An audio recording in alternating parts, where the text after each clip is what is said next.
allez entendre un message de William Branham intitulé « Entrer dans l'esprit », prêché le 28 avril 1961 à Chicago, Illinois, USA.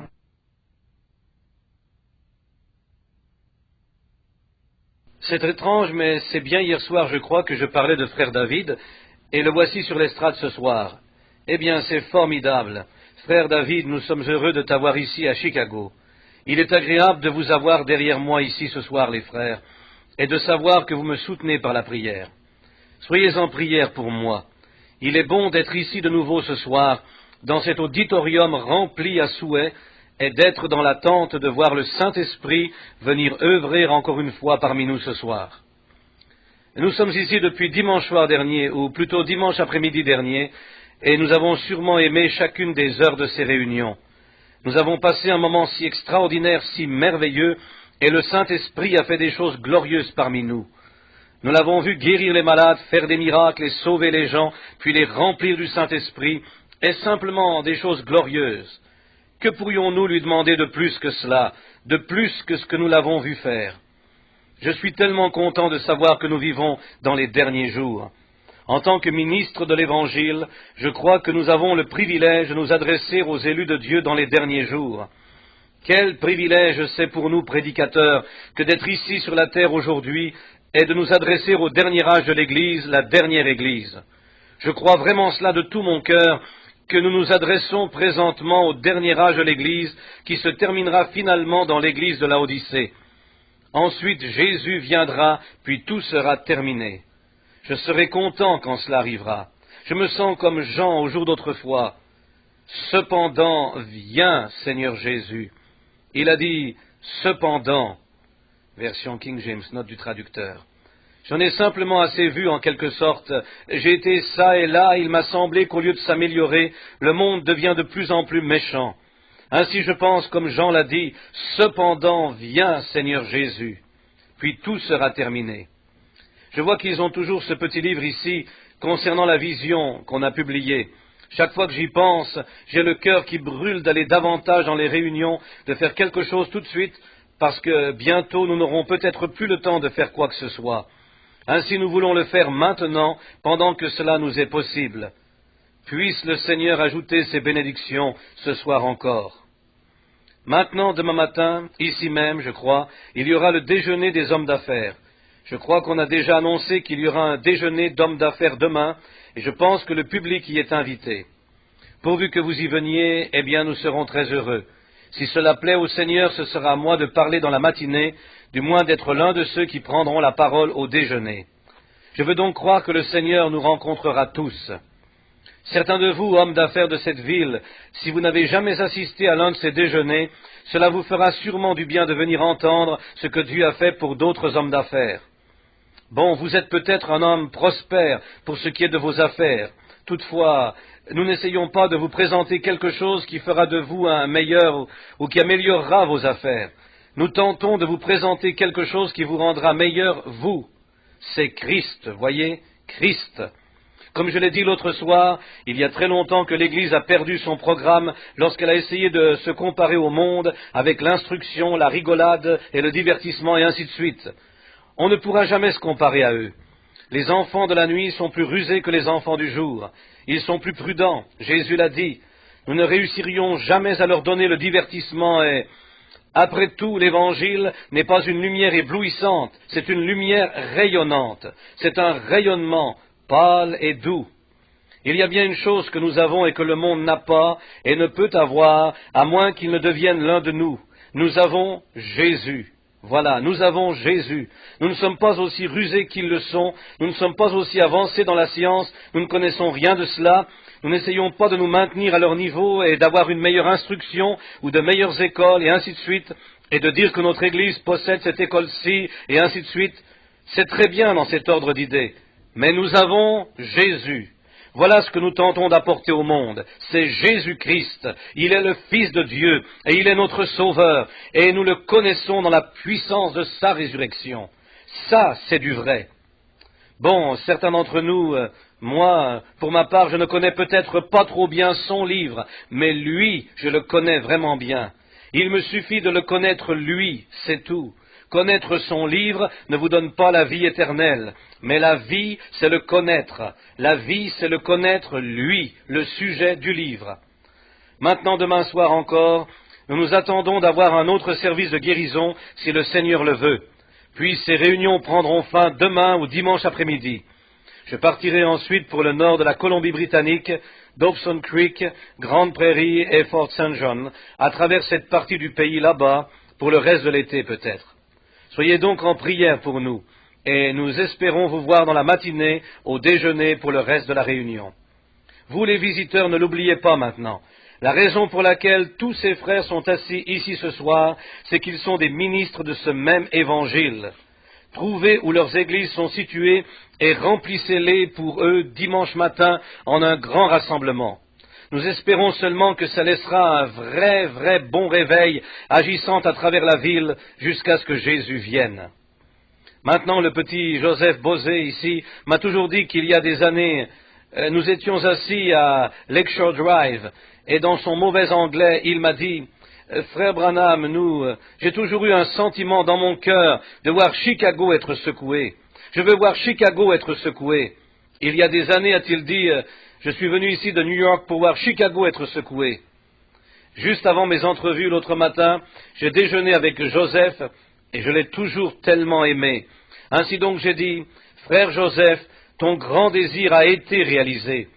Seulement je ne crois pas que tu le comprennes. Tu vois, lorsque tu parles de secouer une ville, secouer une nation, ça ne signifie pas cette chair à canon qui court çà et là. Cela signifie l'Église. C'est l'Église qui se fait secouer. Non pas le groupe ecclésiastique, mais le corps de Christ. C'est lui qui est secoué, qui revient s'aligner à nouveau. Ceux du groupe de Chicago savent que c'est, qu'ils ont été vraiment secoués au cours de ces dernières années, au cours des 6 ou 7 dernières années, comment de grands hommes de Dieu sont venus dans cette ville et ont prêché aux élus. Puis il y a eu tellement de signes et de prodiges qu'il n'y a pas d'excuse. Absolument, il n'y a pas une excuse. C'est repentez-vous ou périssez. Voilà. Maintenant, pour ceux qui comptent, ou disons-le ainsi, qui prennent en note les textes, j'ai quelques versets des notes écrites ici ce soir sur un petit sujet que je devrais avoir terminé à 11 heures ou un peu plus tard. Ainsi, hier soir, j'ai... Tout le monde rit, note de l'éditeur. Merci, c'est gentil. Chaque soir, Billy m'a dit, quand tu iras à Chicago, je veux voir si tu seras capable de terminer à 9h30 un soir. Je veux voir si tu peux le faire. Oh, j'ai dit, ça, ce sera facile. Je ne vais prêcher que 20 minutes chaque soir. Chaque soir, en sortant, il dit, tu as dépassé ton temps de combien ce soir? J'ai dit, de pas plus de 2 heures, quelque chose comme ça. C'est que je ne connais pas grand-chose. Seulement, j'aime à répéter ce que je sais jusqu'à ce que ça pénètre. Une fois, un vieux prédicateur est allé à une église. Je sais que ça n'est pas la place pour faire de plaisanteries. Mon intention n'est pas de blaguer, mais juste pour changer les idées un instant. Il est allé à une église. Et le premier soir, il a prêché « Repentez-vous ». Le deuxième soir, il a prêché « Repentez-vous ». Les troisième, quatrième, cinquième, sixième soirs, il a prêché « Repentez-vous ». Bon, c'était très bien. Les anciens de l'église l'ont donc convoqué et ils ont dit « Docteur, nous apprécions votre message sur la repentance. Toutefois, vous avez prêché le même message de repentance 6 soirs de suite. » Il a dit « Oh, enfin, c'est très bien. » Ils ont dit « N'avez-vous pas un autre message ?» Il a dit « Oh oui, mais premièrement qu'ils se repentent tous. Ensuite, je prêcherai sur quelque chose d'autre, vous voyez. Une fois qu'ils se seront tous repentis, là, il prêchera sur autre chose. Ainsi, c'est une assez bonne philosophie, voyez. Repentez-vous jusqu'à ce l'on se soit tous repentis. Ça serait bon. Je suis sûr que nous resterions longtemps ici. Dans 2 Rois, le 3e chapitre, et je veux lire le 15e verset. Maintenant, amenez-moi un joueur de harpe. Et comme le joueur de harpe jouait, la main de l'Éternel fut sur Élisée. Si je voulais tirer un texte de ceci pour en puiser un contexte, je pourrais prendre ce sujet-ci, entrer dans l'esprit. Un assez grand changement s'était opéré en Palestine en ces jours-là. Un grand événement s'était passé. Le grand éminent prophète avait été enlevé, emporté dans la gloire. Cela avait été une grande perte pour l'Église. lorsqu'un grand homme comme celui-là a été pris. Toutefois, quelle consolation cela aurait dû donner à la nation, qui était alors l'Église, de savoir que cet homme, qui leur avait été envoyé pour représenter Dieu, était parti à la maison sans même mourir. Le fait qu'il avait été enlevé et emporté. Élie était un très beau type de ce jour-ci, où c'est peut-être en dehors du sentier battu, pour des hommes qui connaissent mieux la Bible que moi, mais d'une certaine façon, je crois que dans les derniers jours, il y aura un message, quelque chose de semblable à Élie. Et cette Église, comme Élie, ne mourra pas, mais elle sera enlevée, elle sera emportée. Le feu l'emportera dans la gloire, le feu de Pentecôte va l'enlever. Cependant, Dieu trace toujours un chemin pour son Église. Une fois qu'il en a fini avec un homme, il en a un autre qui attend. Dieu reprend son homme, mais jamais son esprit. Il a toujours quelqu'un d'autre sur qui il peut placer son esprit. C'est curieux, mais à travers la Bible, Dieu n'a jamais eu deux prophètes majeurs, en service en même temps. Il n'a toujours eu qu'un seul prophète. Puis, une fois qu'il a eu terminé avec celui-là, il l'a retiré et en a mis un autre à sa place. C'est ce qu'il avait fait. Il avait seulement changé de messager, le même esprit cependant. Élie et Élisée. Comme j'aimerais avoir le temps d'entrer dans cela ce soir, pour voir que lorsque Dieu a retiré le vieux prophète fatigué du champ de travail, il avait prêché contre Jézabel et sa foule mondaine, et il avait vivement repris Akab et les chefs et les associations de prédicateurs et tout jusqu'à en être fatigué, Dieu allait l'amener à la maison. Ainsi, il l'a tout simplement fait venir au fleuve et, avant de le faire, il voulait oindre quelqu'un qui prendrait ce même message. Vous voyez, le même message devait demeurer. Il est donc parti et il a jeté son manteau sur Élisée. Puis Élisée, une fois qu'il a eu sur lui le manteau d'Élie, il avait dû le reprendre, il l'avait simplement jeté sur lui, il avait dû le reprendre de nouveau, car il est tombé de ses épaules lorsqu'il est monté. Nous voyons maintenant qu'Élisée, Élie a essayé de le décourager. Il a dit « Reste ici, car l'Éternel m'a demandé ailleurs ». Ensuite, nous découvrons qu'il a passé par 3 étapes, à Gilgal, et de là à l'école des prophètes, à Jéricho, puis jusqu'au fleuve, et il a traversé le Jourdain avec lui. Si nous remarquons, comme nous l'avons prêché dimanche dernier sur Abraham et sa descendance après lui, nous voyons qu'il a donné 3 carrefours à Abraham. Au chapitre 12, la justification, en l'appelant, au chapitre 15, la sanctification par le sacrifice du sang, au chapitre 17, à tirer la force de son corps, le Saint-Esprit dans le corps d'Abraham, afin de le fortifier pour la venue du Fils, comme il l'a fait pour l'Église. Il a fait la même chose pour la postérité d'Abraham. La justification par Luther, la sanctification par Wesley, le baptême de l'Esprit par le mouvement pentecôtiste, ensuite le placement du Fils, faisant des dons à l'Église, puis apparaissant sous la forme de « Il était Dieu dans la chair », se manifestant lui-même, connaissant les secrets du cœur, et ce que Sarah faisait dans la tente derrière lui. Que ces carrefours aient constaté que ces églises viennent directement à la même place, qu'il a dû ensuite changer les corps d'Abraham et de Sarah après ce message-là, afin de recevoir le Fils promis. C'est ce qu'il a fait à cette église-ci. Il l'a fait passer par la même chose. Maintenant, ce qui viendra ensuite, c'est un changement en un instant, en un clin d'œil. Et allez, nous devrons avoir un corps changé. Maintenant, Sarah et Abraham ne pouvaient pas recevoir le Fils promis dans ces corps-là comme ils étaient. Ils étaient âgés de 100 ans. Il a dû changer leur corps. Pas tant de les faire redevenir jeunes, ce qu'il a fait, mais il les a aussi changés. Sinon, ils auraient été semblables à ce qu'ils étaient au départ. Mais il a changé leur corps, de manière à ce qu'ils puissent recevoir le Fils. Nous voyons maintenant que la prochaine chose à venir pour l'Église, c'est un corps changé. Ce n'est pas tant que nous, les gens âgés, redeviendrons jeunes. Nous le deviendrons cependant, et nous serons là jeunes tout aussi certainement. Mais nous devrons avoir un corps changé, afin de recevoir le Fils, parce que nous le rencontrerons dans les airs. L'enlèvement vient, un changement en un instant, en un clin d'œil. Nous découvrons maintenant que Dieu a fait passer Élisée par le même processus, par 3 étapes différentes. Puis, après avoir quitté l'école, il est descendu au Jourdain, et il a traversé le Jourdain. Puis il a eu une double portion de l'esprit d'Élie était sur lui. Jésus a dit, Vous ferez aussi les choses que je fais. Vous en ferez de plus grandes, parce que je m'en vais à mon Père. C'est un type de Christ et de l'Église. Christ a été enlevé, et le même esprit qui était sur Christ est venu sur son Église. Or, tandis que Christ ne pouvait exercer son ministère qu'à un endroit à la fois, il peut maintenant être universel dans son Église, exercer son ministère tout autour du monde. Imaginez, nous voici à Chicago ce soir, où Christ exerce son ministère. Là-bas, à Philadelphie, Christ exerce son ministère. En Afrique, au Japon, en Asie, en Europe, partout. À cet instant même, autour du monde, des gens sont guéris par la puissance de Dieu. Autour du monde, des gens reçoivent le Saint-Esprit par douzaines, à l'instant même, vous voyez, une double portion, son esprit répandu dans les derniers jours. Dès que ceux de l'école de théologie sur le sommet de la montagne, vis-à-vis de Jéricho, sont revenus, et ils avaient vu Élisée traverser, ainsi que le miracle qu'il avait fait précisément comme Élie l'avait fait, eh bien ils ont dit, l'esprit d'Élie repose sur Élisée. Puis nous voyons alors que les gens savaient que l'Esprit de Dieu était sur ce prophète. Ainsi ils l'ont consulté pour voir s'il ne ferait pas un miracle pour eux, pour une bonne cause.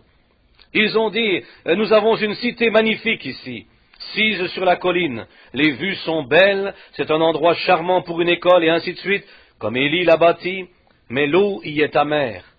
Ils avaient donc besoin d'une nouvelle source. Bien sûr, ils étaient changés et ils devaient avoir accès à une nouvelle fontaine. Ainsi, vous ne pouvez pas mettre du vin nouveau dans de vieilles outres, ça les ferait éclater, vous savez. Je pense que c'est aujourd'hui aussi qu'on a besoin d'un changement d'eau.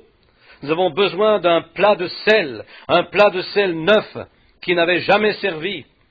Habituellement, Dieu fait cela. Il suscite une personne sans importance, venue de nulle part, qui ne connaît rien, et il jette un plat de sel dans quelque vieille eau ecclésiastique. On constate bien vite que tout cela redevient doux, un autre réveil. Le Saint-Esprit descendant sur chacun, allant partout. C'est ce qu'il nous faut ce soir. Voilà ce dont nous avons besoin à nouveau, d'une autre pincée de sel, n'est-ce pas, pour adoucir l'eau. N'oubliez pas, il a pris un plat tout neuf qui n'avait jamais rien contenu, et il y a mis du sel. Maintenant, le sel donne de la saveur s'il entre en contact, mais il doit d'abord entrer en contact. Il doit faire son contact. Dans le monde politique maintenant, il y avait aussi eu un grand changement. Un nommé Akab était mort, et son fils Joram régnait à sa place. Il était à peu près comme son père Akab, j'imagine. Il avait bien redressé des choses, mais il en avait détérioré encore plus. En effet, c'est à peu près comme ça, lorsque nous formons un nouveau système, voilà, nous retranchons des choses que l'ancien n'avait pas, et nous ajoutons quelque chose de pire peut-être. Nous continuons d'avancer ainsi. Mais c'est comme cela que ça s'est passé en ce temps-là. Ainsi. Il y a quelques soirs, j'ai parlé de Josaphat s'en allant rencontrer Akab pour faire une alliance avec lui. Il est tombé en mauvaise compagnie. Maintenant, il est surprenant que Josaphat est toujours roi à la 18e année de son règne lorsque Joram a pris la succession d'Akab. Josaphat est descendu ou Joram a envoyé quelqu'un vers lui parce qu'il s'était attiré des ennuis. Puis Josaphat est retombé immédiatement en mauvaise compagnie. N'est-ce pas bizarre que l'on fasse ces choses-là? Ils vont toujours de mal en pis. On s'aperçoit que les gens ils viendront sans hésiter et ils se mettront à servir Dieu.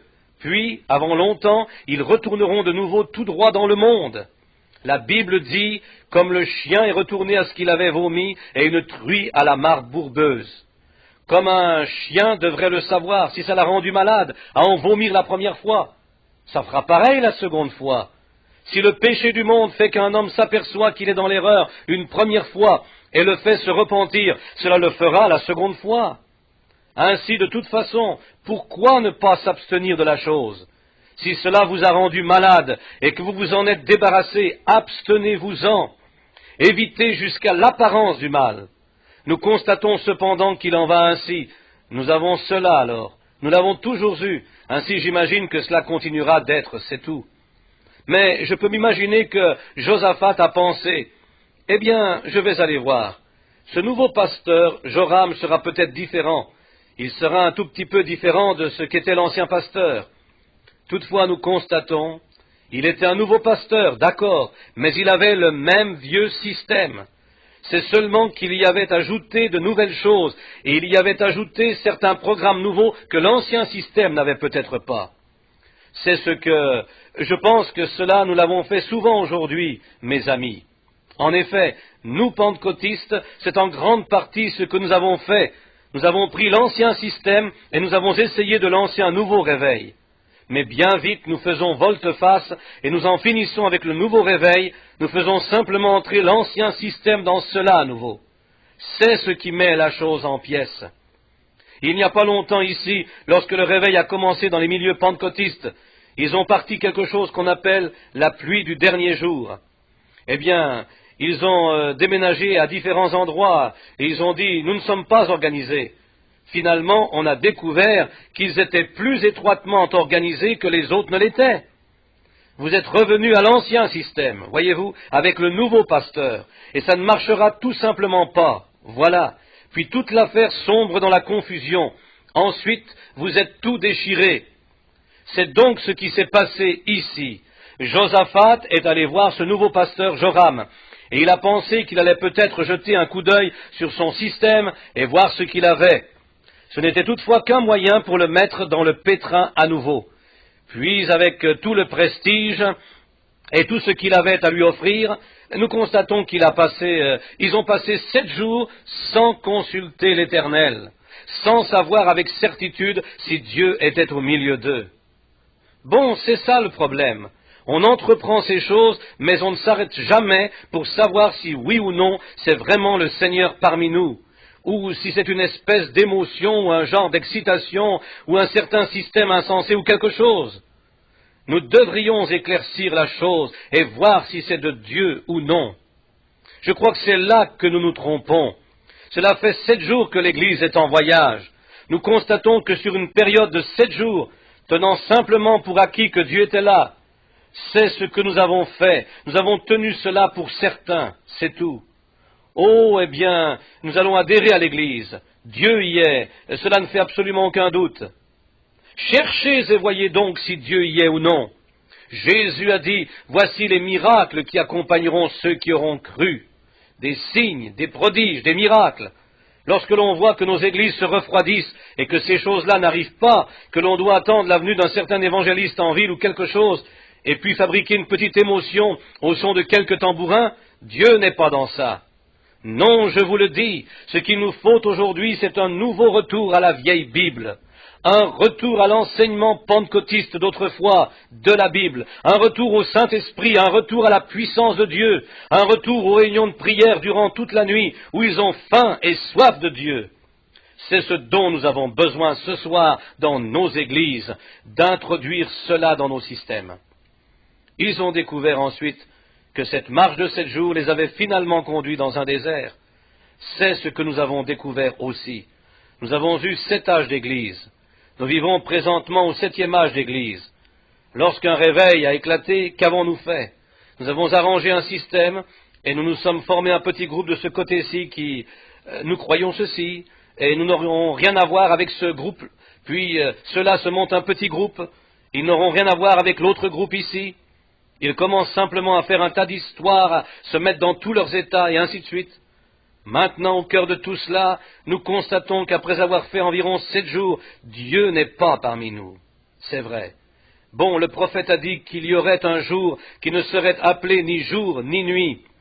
Ça serait un jour plutôt obscur, sombre. Nous avons eu un jour comme ça.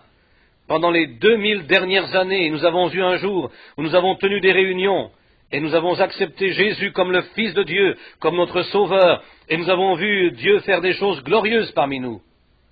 Cependant, il s'est écoulé beaucoup de temps depuis la lumière de la Pentecôte. Pendant 2000 ans, nous avons formé des organisations, bâti de grosses écoles, et nous avons eu des systèmes.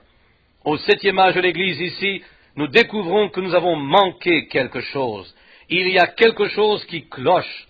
Nous voyons que nous sommes arrivés dans un désert et que tous les fruits ont séché. C'est ce qu'a fait l'Église pentecôtiste aujourd'hui. Elle s'est si strictement organisée que l'une est contre l'autre et que nous avons constaté que tous les fruits ont séché. Nous n'avons plus l'amour, la paix, la joie, la longanimité, la communion fraternelle que nous devrions avoir, comme ils l'avaient au commencement. Les fruits ont tous séché dans le désert, passé 7 jours sans avoir trouvé le vrai Dieu vivant. Nous sommes partis avec des petits ismes. Dieu a donné la justification à Luther, il est parti avec cela. Il a donné la sanctification à Wesley, il est parti avec cela. Il a laissé les pentecôtistes parler en langue, et ils sont partis avec cela. Dieu veut nous appeler à venir ensemble, dans une unité de puissance, pour ramener la plénitude du Saint-Esprit dans l'Église à nouveau, avec tous les dons spirituels fonctionnant dans chaque corps local. Oui, 7 jours sans Dieu les ont conduits dans un désert. C'est pareil présentement. Ces fruits ont séché. J'imagine que lorsqu'ils sont partis des vallées verdoyantes et tout pour aller de l'autre côté de la colline, ils ont commencé à voir les endroits devenir plutôt arides. Vous savez, tous les gens veulent l'expérience du sommet de la colline et ils ne veulent jamais de la vallée. Tout le monde, l'Église pentecôtiste aussi. À chaque soir, si on ne pousse pas des cris, si on ne danse pas, si on ne sautille pas, si on ne parle pas en langue, si on ne court pas çà et là sur le plancher, quelque chose en ce genre-là, vous n'avez pas eu de réunion du tout. Eh bien, vous savez, c'est très bien d'être au sommet de la montagne, c'est bien, mais laissez-moi vous le dire, vos fruits vont geler là-haut la nuit. Quand viendra la période de froid, vous perdrez tous vos fruits. C'est ce qui est arrivé en ce moment. Nous avons accordé trop d'importance à des expériences du haut de la montagne, de danser dans l'esprit et de trembler, de sautiller, au lieu des réunions de prière qui durent toute la nuit, dans la vallée de la décision, où vous devez aller rencontrer Dieu et vraiment abandonner votre vie jusqu'à ce que quelque chose se passe. Nous avons fait pousser des fruits là-haut, mais le gel les fait mourir, c'est vrai. À chaque fois qu'il y a une petite période de froid, vous n'avez rien sur quoi vous reposer. Une fois que l'émotion s'est calmée, alors tous les cris se sont tus, le bruit a cessé, et puis après, où en êtes-vous? La tentation vient, puis vous ne pouvez pas la supporter. Ce dont nous avons besoin, c'est de descendre dans cet endroit de broyage, là-bas dans cette vallée, de déterrer. C'est tout à fait juste. C'est là qu'il faut que l'Église soit ce soir. Oh, je puis imaginer qu'il remarquait ce verdissement qui commençait à... Du vert, vous dites? Oui. Nous sommes peut-être verts, mais en tout cas, nous avons la vie. Tout le monde dit, enfin, cette bande de prédicateurs pentecôtistes, certains d'entre eux, il n'y a pas longtemps, j'étais à une école et mon fils a dit à des étudiants, il a dit, eh bien, moi-même, je viens de l'école biblique Southwestern. Ils ont dit, si tu sais lire et écrire, tu vaux mieux que cette bande-là, là-bas. Oh là là. Ils ont dit, eh bien, ce sont les plus naïfs que j'ai jamais vus. Frère Branham fait un jeu de mots avec green, qui veut dire vert ou naïf, note du traducteur. Oh frère, nous sommes peut-être verts, mais nous sommes flexibles. Tout ce qui n'est pas vert, tirez un peu dessus et vous le casserez. C'est ce qu'il y a aujourd'hui avec l'expérience de trop de gens. C'est trop sec et raide. Nous avons besoin de quelque chose de flexible. Alors si le vent s'abat, il peut souffler dessus, se ruer dessus, le tirailler de tous côtés, le faire pousser, y faire entrer la vie. J'aimerais mieux être un peu vert et être flexible au Saint-Esprit pour pouvoir m'abandonner à lui, au lieu d'être là à faire un son lugubre comme une cérémonie funèbre lorsque ça vient sur moi à dire « les jours des miracles sont passés, la guérison divine n'existe pas ». C'est une cérémonie funèbre, ça. Oh, ces jeunes arbres, cependant, lorsqu'ils sont souples et peuvent s'abandonner à l'esprit, et que, comme un vent impétueux, l'esprit commence à les faire bouger, les remplissant complètement de la bonté de Dieu. Oh, voilà le genre de vie. Ce sont peut-être des naïfs. Frère Branham fait le même jeu de mots qu'il y a un instant, note de l'éditeur. Mais en tout cas, ils ont la vie à l'intérieur. C'est bien. S'il n'y a pas de vie à l'intérieur, la chose est morte. On sait cela. Scientifiquement, c'est mort. 7 jours. N'oubliez pas, c'est en ce 7e jour qu'ils ont reconnu ce qu'ils avaient fait. Je pense aussi que nous avons passé par Luther, Wesley et les baptistes, presbytériens, méthodistes, ainsi de suite. Et c'est maintenant ce dernier âge que nous venons de reconnaître ce que nous avons fait. Je crois que nous sommes au temps où l'Église pentecôtiste a reconnu ce qu'elle a fait. Les leaders vraiment remplis du Saint-Esprit, les chrétiens du mouvement pentecôtiste vraiment remplis de l'Esprit, ont reconnu, eux, que quelque chose s'est passé. Ils se sont refroidis parce que tout le monde essaye de vivre au sommet de la montagne. Ils sont partis sans Dieu. Ce qu'il nous faut aujourd'hui, c'est revenir à Dieu, revenir à l'expérience, retourner. C'est à la 7e heure qu'ils ont reconnu qu'ils étaient là-bas sans fruit. Pas d'amour, se faisant mutuellement des histoires. Vous êtes unitaires, vous êtes trinitaires, et vous êtes des assemblées, et vous êtes de l'Église de Dieu, et vous êtes ceci, cela, et quoi encore. Nous n'aurons rien à faire avec vous. Se donnant mutuellement de vilains noms. Alors le monde se retourne, regarde et dit, mais qu'est-ce qu'ils ont ces gens? Les deux parlent en langue dans cette église et prophétisent et tout ça, celui-là de cette église. Ils n'ont même pas de respect mutuel, ils n'ont aucune gentillesse les uns pour les autres. Oh, ce qu'il nous faut aujourd'hui, c'est un retour aux fruits de l'esprit, l'amour, la joie, la paix, la foi, la longanimité. Dieu peut envoyer un don parmi eux, et ils appelleront ça de la télépathie, ils appelleront ça le diable, ils appelleront ça autre chose. Si une église parraine cela et que l'autre le reprend, là c'est bien. Et parce que celle-ci a eu quelque chose à voir avec ça, là ce n'est plus bon. Oh là là, quelle condition pitoyable. Oui, monsieur. Nous réalisons que le fruit de la foi, le fruit de l'amour, la joie, la paix, la foi, la longanimité, la bonté, l'humilité, la douceur, la patience, eh bien, c'est à peine s'ils peuvent se supporter l'un l'autre seulement 7 jours, 7 heures, pas même 7 minutes parfois. Ils vont se lever d'un bond et vite sortir de l'église si vous dites quelque chose qui n'est pas exactement conforme à leur petite théorie favorite. Ça les fait se lever et quitter l'église en courant. Oh, ils ne peuvent rester assis tranquilles une minute. Ils doivent sortir de là. Ah, cela n'est pas ce que le pasteur un tel a dit. Alléluia, je ne suis pas obligé d'écouter de telles affaires. Ils sortent. Oh, vous malheureux. Très bien, vous y êtes. Allez-y. Mais c'est ça, vous voyez. Ils ont perdu tous les fruits. Nous constatons cela. Le fruit de l'esprit est sec. Tout ça n'ira pas plus loin et c'est là desséché, pulvérisé, prêt à être emporté par le vent. Quelle condition c'est. Nous réalisons maintenant que nos grandes organisations, elles sont bien, les organisations, du moment qu'elles gardent Dieu dans ça, du moment que le fruit de l'esprit y est, du moment qu'elles sont bonnes et aimables et prêtes à communier fraternellement et à aider l'autre frère. Peu importe ce qu'il croit, si c'est un frère et que Dieu lui a donné le Saint-Esprit, Dieu donne le Saint-Esprit à celui qui lui obéit. C'est vrai. Ainsi, si vous avez le Saint-Esprit, que le méthodiste a le Saint-Esprit, et que le baptiste a le Saint-Esprit, et que le presbytérien a le Saint-Esprit, que l'unitaire a le Saint-Esprit, que l'Église de Dieu a le Saint-Esprit, eh bien, vous vous disputez au sujet de quoi? Réunissons-nous, avançons, voilà ce qu'il nous faut. Ce n'est pas l'organisation, vous voyez, c'est le système dans cette organisation qui établit une distance. C'est le diable qui fait cela.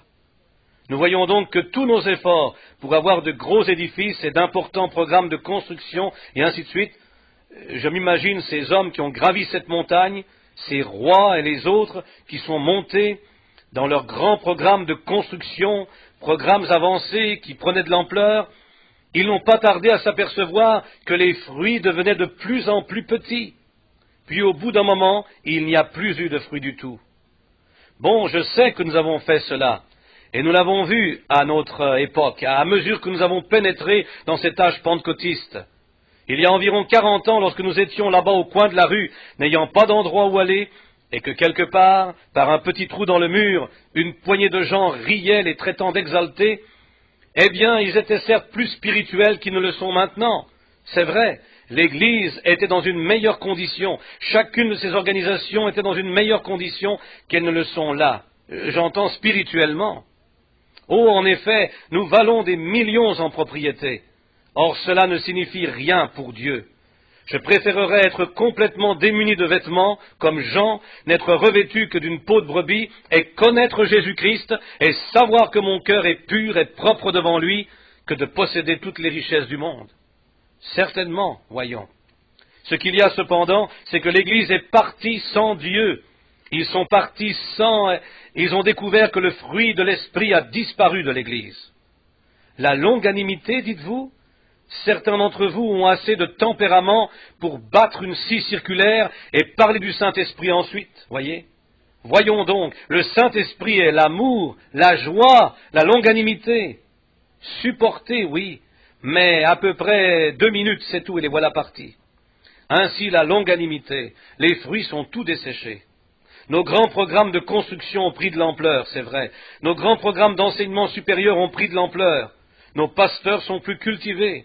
Oh là là, nous avons des diplômes de toutes sortes. Au moment où nous en arrivons là, la température est alors pas mal au-dessous du point de congélation aussi. Cela semble bien atteindre les 40 degrés sous zéro. Oui, monsieur. Nous avons tout cela cependant, c'est vrai. Comme on peut s'en rendre compte, nous accumulons davantage. Mais tous les fruits et ces choses sont en train de disparaître. Il semble que les eaux de la vie se tarissent. Plus de vie éternelle. Ça ressemble, comme je l'ai dit l'autre soir, les pasteurs sont si occupés, les gens sont tellement occupés à faire des échanges de membres. C'est comme si l'on faisait passer un cadavre d'une morgue à une autre, d'un endroit à l'autre. Voilà, c'est vrai. Certains d'entre eux sont en train de frire, les autres sont en train de geler. Ainsi, c'est à peu près ce qui s'est produit. Puis j'ai dit qu'ils glissent dans de petites théories de l'heure qui, au bout d'un moment, seront devenues théories du passé, et nous voilà partis, vous voyez. L'Église en est là, si bien que les fruits de l'Esprit sont en train de sécher partout. Ça se voit partout. Vous savez que c'est vrai. Nous ferions tout aussi bien de déclarer ouvertement que c'est la vérité, car c'est bien le cas. Or, nous voyons qu'ils étaient en train de mourir là-bas dans le désert. Dans quelle affreuse condition cela les a-t-il amenés d'être partis sans Dieu? Oh, ils ont marché 7 jours, ils ont traversé, j'en conviens. Ils peuvent vous montrer le passé et dire, nous sommes une telle et une telle. C'est bien trop vrai, mais où donc est Dieu? Voilà, où Dieu se trouve-t-il dans l'affaire? Nous avons de plus grandes églises, coiffées de hautes flèches, de grandes croix, ainsi que des bancs somptueux. Nous pouvons aussi nous comparer à n'importe quel d'entre eux, nous les pentecôtistes, nous le pouvons. L'argent qui coule à flot, les foules les mieux habillées, et frères, les Cadillacs parqués un peu partout. Mais où donc est Dieu? Où Dieu se trouve-t-il donc? Puis lorsqu'il vient au milieu de cela, plusieurs de ceux-là disent, « Bah, n'écoutez pas ça maintenant. Ce sont des absurdités, n'y prêtez aucune attention. Voyez, des chicots morts, voilà tout, c'est vrai. Les fruits ont séché et ont disparu il y a longtemps. Oh, à quelle heure terrible vivons-nous! Or, quand ce moment-là est venu, ils ont bien vite manqué d'eau. Ils n'en avaient plus une seule goutte. Ils se sont alors mis à pousser des cris. Hélas, hélas, ô Dieu, tu as été si bon pour nous de nous avoir donné ces grands édifices. Mais plusieurs parmi eux se sont mis à pousser ce cri. Où sont les eaux de la vie? Nous voyons s'avancer le communisme, nous voyons le monde arriver à sa fin, et les prophètes prophétisant que la fin est proche, et ainsi de suite. Puis on se demande, l'eau, elle est où? Que s'est-il passé? Il est arrivé que quelqu'un s'est écrié, ou plutôt un juste s'est écrié, n'y a-t-il pas quelque part un prophète que nous pourrions aller voir? N'y a-t-il pas un prophète quelque part? S'est écrié Josaphat le juste. N'y a-t-il pas un prophète? Nous sommes dans une situation critique. N'y a-t-il pas quelque part quelqu'un que nous pourrions consulter à ce sujet? Bon, si nos organisations nous ont amenés où nous sommes, parce qu'on s'est séparés les uns des autres, n'ayant apparemment pas la foi, alors il doit bien y avoir quelque chose quelque part. Là, les justes s'écrient, où est cet homme de Dieu? Où est donc celui qui saura nous le dire?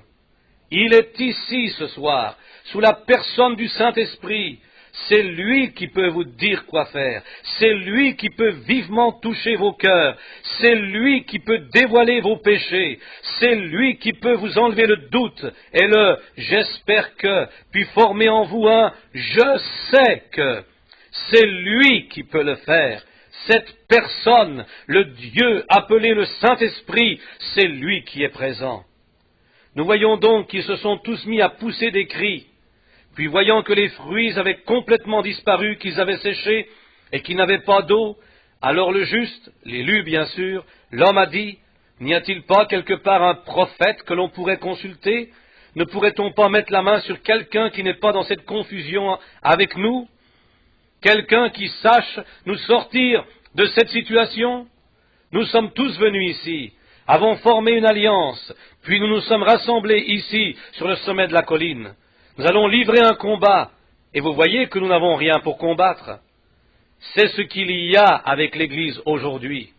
Nous avons beaucoup de membres, ils sont tous morts. Nous avons beaucoup d'organisations qui sont imposantes, elles sont mortes. Nous avons beaucoup d'enthousiasme, mais ça n'est pas celui qu'il faudrait. Qui peut être le mieux habillé? Qui peut prendre le plus d'avance? Qui possède la meilleure école? Qui peut arriver à avoir le plus d'équipes de Bâle? Ou bien qui est le meilleur au loto? Ou quelque chose comme ça. Ce que nous voulons, c'est Dieu, pas de ces choses-là. Revenez à Dieu. Où est-il? N'y a-t-il pas quelque part un prophète qui sache nous dire quoi faire? N'y a-t-il pas quelqu'un à consulter? Oh, quelle condition c'est! Cela a été le cri du juste. Il ne s'en trouvait qu'un seul parmi eux. C'était Josaphat. C'était un homme bon, mais il avait de mauvaises fréquentations. C'est ce qu'il y a ce soir. Tant de bons hommes, beaucoup de bons hommes, là dans toutes ces organisations ici, un peu partout, de braves hommes. Mais soyons réalistes. Nous faisons face à quelque chose, c'est que le mahométisme, le bouddhisme et les autres ismes peuvent déployer autant de psychologie que l'Église chrétienne. C'est vrai. Ce dont nous avons besoin, ce n'est pas de quelque chose qui est effectué par la psychologie ou par la théologie, mais nous avons besoin de quelque chose qui est effectué par le Saint-Esprit dans l'Église, à tel point que les gens vont s'écrier « Où est-il ce Dieu qui a vécu autrefois ? Où est-il ce Dieu de la Pentecôte? Où est-il ce Dieu qui prend le cœur d'un pécheur, le lave et le rend blanc comme neige, qui prend une prostituée de la rue pour en faire une dame, qui prend un ivrogne du bar ici et en fait un prédicateur? Où est ce Dieu qui peut s'avancer et prendre ses jambes infirmes et les redresser, rendre la vue à ses yeux, faire que ses oreilles entendent, faire disparaître ce cancer? Où se trouve-t-il, le Dieu qui a fait cela une fois? C'est ça. Nous avons découvert qu'il y a quelque chose qui cloche. L'autre soir, je prêchais comme cela sur le sujet du plus grand flash d'information de l'histoire. Le bon vieux Jean, le prophète, ses yeux s'étaient voilés, si l'on peut dire. Il avait l'esprit d'Élie, et celui-ci avait fait une dépression lorsqu'il était sous le genêt. Jean, lui, a fait une dépression en prison. C'était un prophète énergique, et il avait les nerfs à vif. Puis ses yeux d'aigle se sont voilés. Il a dit, « Allez donc voir si je me suis trompé. Demandez-lui s'il est bien celui-là, ou si nous devons en attendre un autre. » Jésus ne lui a certainement pas envoyé un livre comme « Méthode pour avoir de la patience en prison » et des choses comme ça. Qu'est-ce qu'il a dit? Que lui a-t-il dit? Restez simplement ici et surveillez la réunion de cet après-midi, dit-il. Ensuite, allez voir Jean et montrez-lui que le boiteux marche, l'aveugle voit, Jean avait prêché un évangile où le Messie attendu aurait son vent à la main et nettoierait son air. Assurément, il brûlerait la paille dans un feu qui ne s'éteint point. Quand il est apparu, toutefois, il était un petit homme doux et humble. Cela ne correspondait pas à l'idée que Jean s'en était fait, mais il a dit, « Allez dire à Jean que cela se déroule conformément à tout ce qui était prévu à mon sujet. Ça va, tout va bien. » C'est pareil ce soir. L'Église, les gens du monde, se sont attendus à ce que les méthodistes, les baptistes, les presbytériens, ou une Église quelque part, produisent quelque chose pour ramener Christ. Il est juste à l'heure. Le boiteux marche, l'aveugle voit, le sourd entend. Gloire! Il est là, juste à l'heure prévue. Amen. Rien ne cloche. Il ne cesse d'avancer. Dieu vit encore. Il est toujours Dieu. Ce juste s'est donc écrié, « Oh, n'y a-t-il pas quelque part un prophète que l'on pourrait consulter ?» Or, il y avait parmi eux un bon frère, et je puis l'entendre dire, « Oui, je connais un tel homme, j'en connais un comme ça. » Je peux tout simplement le voir, cherchant des yeux Joram, puis il a dit, « Bon, je sais bien que tu ne le croiras pas, je le sais là, c'est tout. Tu ne croiras pas cet homme, car ton père ne l'a pas cru. Sûrement pas. Ton père avait cette école là-haut sur la colline, avec cette bande de prophètes, ou prétendus prophètes là-haut, et ils ne l'ont pas cru. Or, cet homme que je connais, l'esprit de son père est sur lui. Il fait les mêmes choses que son père, il a fait comme Élie, pareil, et l'esprit d'Élie repose sur Élisée. D'ailleurs, j'ai assisté à ces réunions, et je sais que c'est la vérité. Amen. Que Dieu nous vienne en aide. Voilà ce que nous voulons, des réunions comme celle-là où nous voyons l'esprit de notre Père, Jésus-Christ, dont Élie était un type, voyez, l'Esprit, celui qui croit en moi fera aussi les œuvres que je fais.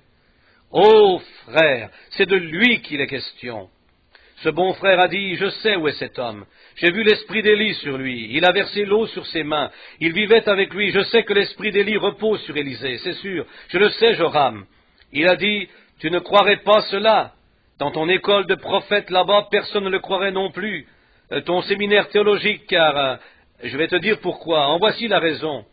Lorsqu'Élisée est revenu et qu'il leur a dit qu'Élie avait été enlevé et qu'il en avait une double portion, bon, voilà, ils ont dit, l'homme a perdu la tête.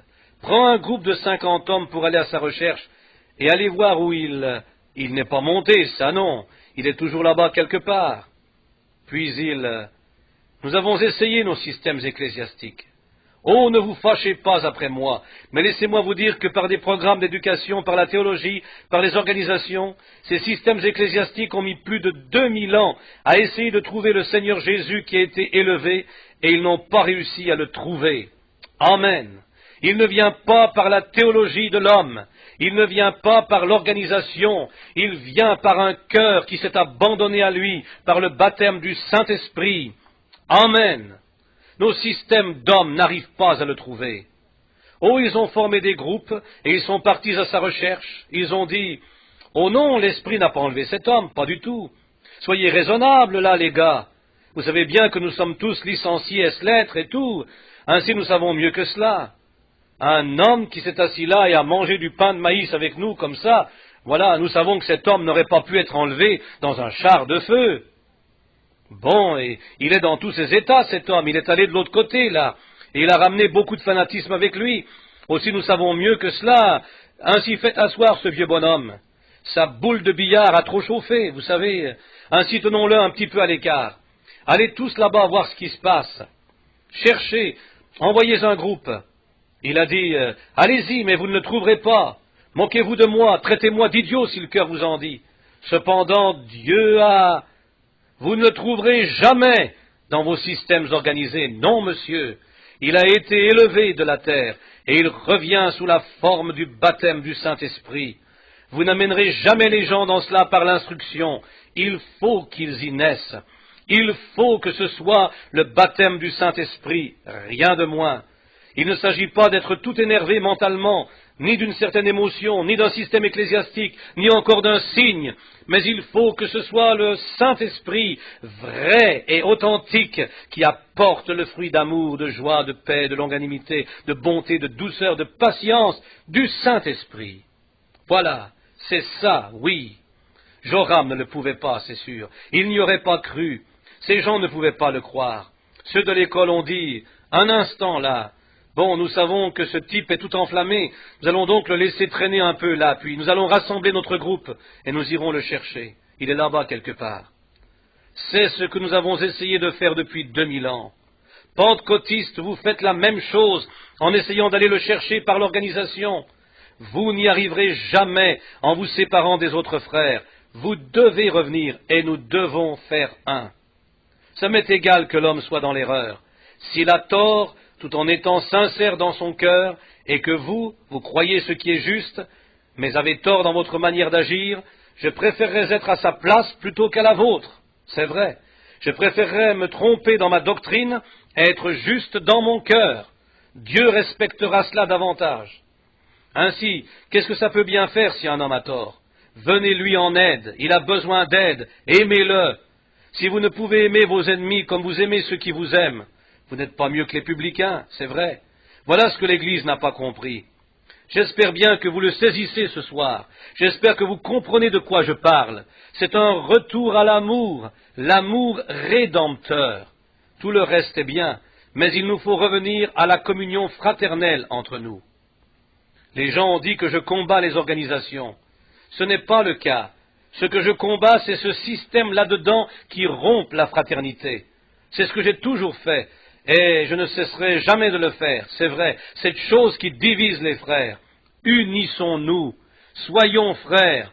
Si je pouvais voir chaque église dans cette ville, chaque église dans le monde, ressembler à ce que nous étions l'autre matin, à ce déjeuner ministériel où j'ai vu les unitaires, les binitaires, les trinitaires, en train de se serrer mutuellement, de s'entourer de leurs bras, les uns les autres, alors je dirais comme le Siméon d'autrefois, Seigneur, laisse ton serviteur partir en paix, car mes yeux ont vu ton salut.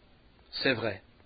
Vous pouvez réduire cela à une petite communauté, et puis avant longtemps le diable va revenir là-dedans et la fractionner encore. Alors vous pouvez, mais pour ce qui est de le faire partout, on ne le peut pas. L'un de ces jours, cela s'accomplira. Dieu leur enverra un châtiment et ils seront forcés de le faire. » Ainsi cet évêque, Joram, n'allait tout simplement pas croire ça. Il savait qu'il ne voudrait pas le croire car son père ne l'avait pas cru. Il n'avait pas cru qu'Élie avait été enlevé. Comment donc allait-il croire ceci? Ils ont cherché par une vaine théologie. Bon, nous sommes une école de prophètes, nous avons tout arrangé ça, nous savons exactement ce qu'ils devraient faire, nous savons précisément comment ils devraient procéder, nous savons quel comportement ils devraient avoir, nous savons que tout ce que tu as à faire, c'est d'entrer, de dire « je crois et je donnerai une poignée de main » et nous aspergerons comme ceci, ou baptiserons comme ceci, ou par en arrière comme ça, ou encore de cette façon, ou... Oh là là! Et nous l'avons. C'est exactement comme cela qu'il s'y prend. Vous partez et vous baptisez comme ceci et baptisez comme cela, et aspergez comme ceci, aspergez comme cela, et prenez la communion comme ceci et comme cela, et vous voyez que Dieu n'y est toujours pas. Ce que vous avez, c'est une forme de rituel, c'est tout. Dieu est un esprit. Ceux qui l'adorent doivent l'adorer en esprit et en vérité. Amen. Dieu envoie de nouveau ses prophètes pour mettre la chose en pièces et pour mettre en évidence la vérité qui témoignera de cela. Une vaine théologie. Oh là là. Nous voyons donc qu'il a dit, en effet, je sais où cette personne-là, nous allons juste y aller. Bon, bien sûr, certains d'entre eux ont peut-être été étonnés de cela, mais remarquez ce qu'a dit Josaphat ici, ce véritable élu, serviteur de Dieu. Il a dit, l'Esprit de Dieu est sur lui. Oui, monsieur. Il a dit, cet homme a dit, je sais où se trouve Élisée. Il a dit, il versait l'eau sur les mains d'Élie le Tishbite. L'esprit d'Élie repose sur Élisée. Je sais qu'il a le même esprit. Par conséquent, puis dès que cet homme de Dieu a appris que l'esprit d'Élie reposait sur un autre homme et que celui-ci faisait la même chose qu'Élie, il a su qu'il s'agissait d'un vrai prophète. Il savait également que si le véritable esprit d'Élie était sur un autre, il ferait la même chose qu'Élie. Laissez-moi vous le dire, mes frères. Permettez-moi de vous le dire, mes amis. Lorsque l'Esprit de Jésus-Christ viendra sur l'Église, elle fera la même chose que Jésus-Christ a faite. Vous ferez aussi les œuvres que je fais. Et il l'a prouvé. Il a dit qu'il le ferait. Si ce n'est pas le cas, eh bien, alors il y a quelque chose qui cloche quelque part. Ils font tout simplement mentir Dieu s'ils disent être croyants et que ces choses n'arrivent pas. Il a d'ailleurs dit que toute parole d'homme serait mensonge, mais que la sienne serait vraie. Ainsi nous voyons qu'il a dit, cet homme a dit, l'esprit de ce vrai et authentique prophète repose sur lui. Puis aussitôt que cet élu, représentant l'Église élue d'aujourd'hui, l'élu de Dieu pour ce dernier jour, il a dit, en ce cas nous irons l'écouter, car l'Esprit de Dieu est sur lui. Oh, j'aime cela. Aussi longtemps que nous verrons sur cet homme les choses qu'il y a faites, nous irons l'entendre. Ce bon frère a dit, eh bien, je suis souvent allé l'écouter le soir, et j'ai entendu ce qu'il a dit, et je sais que c'est la vérité. Ainsi, nous allons simplement faire un saut là-bas et passer le voir. Ainsi, quand ils se sont présentés devant le prophète, oh là là, le savon qu'ils se sont fait passer. Il se peut que sa sanctification n'ait souffert un peu, comme on dirait, mais combien la moutarde lui a monté au nez. Il a dit à Joram, il a dit, pourquoi ne vas-tu pas vers tes prophètes à toi? Oh là là, pourquoi ne pas aller voir les prophètes de ta maman? Pourquoi ne pas aller voir les prophètes de ton papa? Va vers les tiens, là, ces formalistes. Va les retrouver si tu en as envie. Tu as des ennuis? Pourquoi ne vas-tu pas les voir? Oh non, non, il a dit. Mais le Seigneur nous a fait venir ici. Il a dit, nous allons mourir, nous allons nous faire tuer. Non seulement vous allez mourir, c'est qu'ils sont déjà morts. Et tous les fruits ont séché, et l'Esprit s'est complètement retiré de l'Église. Déjà, ce n'est plus qu'une organisation religieuse, c'est exact. Il y a quelque chose qui ne va pas. Si nous n'arrivons pas à ramener Dieu quelque part dans l'Église, qu'allons-nous faire? Nous allons tous périr alors. Lorsque ce prophète, après l'avoir vivement réprimandé, il a dit, « Si je n'avais égard à Josaphat cet élu, je ne te regarderais même pas. » Je pense que c'est ce que Dieu dirait ce soir, si ce n'était, vous les gens qui êtes liés par ces différentes organisations et qui vous disputez entre vous, si Dieu n'avait égard aux gens qui ont cru en lui, jamais un Oral Roberts, ni qui que ce soit, n'aurait été envoyé dans le pays. Il n'y aurait même pas eu de signe, ni de prodige. Il ne nous regarderait même pas si ce n'était, nous sommes tous coupables, si ce n'était par égard pour les élus, si ce n'était par égard pour l'Église. Ceux qui croient vraiment Dieu, ils ne nous regarderaient même pas, c'est juste. Mais vu qu'il y a un peuple qui veut croire, Dieu a un messager pour eux. Amen. Le Saint-Esprit avait été attristé et il n'y était plus depuis longtemps. Ce vieux prophète fut avec raison fort indigné et il les a vivement réprimandés. Il leur a dit ce qu'il en était de leurs alliances et de leurs organisations. Il a dit, malgré tout, qu'il a dit, amenez-moi un joueur de harpe. Oh, il lui fallait calmer un peu sa colère, vous savez. Il s'était vraiment enflammé, ainsi il a dit, amenez-moi un joueur de harpe. Et vous alors, ceux de la prétendue Église de Christ, qui ne croyez pas à la musique dans l'Église. Après s'être tout excité, il lui fallait un peu de musique pour ramener l'esprit sur lui. C'est vrai, oui monsieur, ne l'oubliez pas, Dieu ne change pas. Si de la bonne musique a ramené l'esprit sur le prophète en ce temps-là, ça fera la même chose aujourd'hui. C'est tout à fait exact, car Dieu aime cela, assurément. Il a dit, amenez-moi un joueur de harpe. Bon, direz-vous, oui, le prophète, ce n'est pas moi.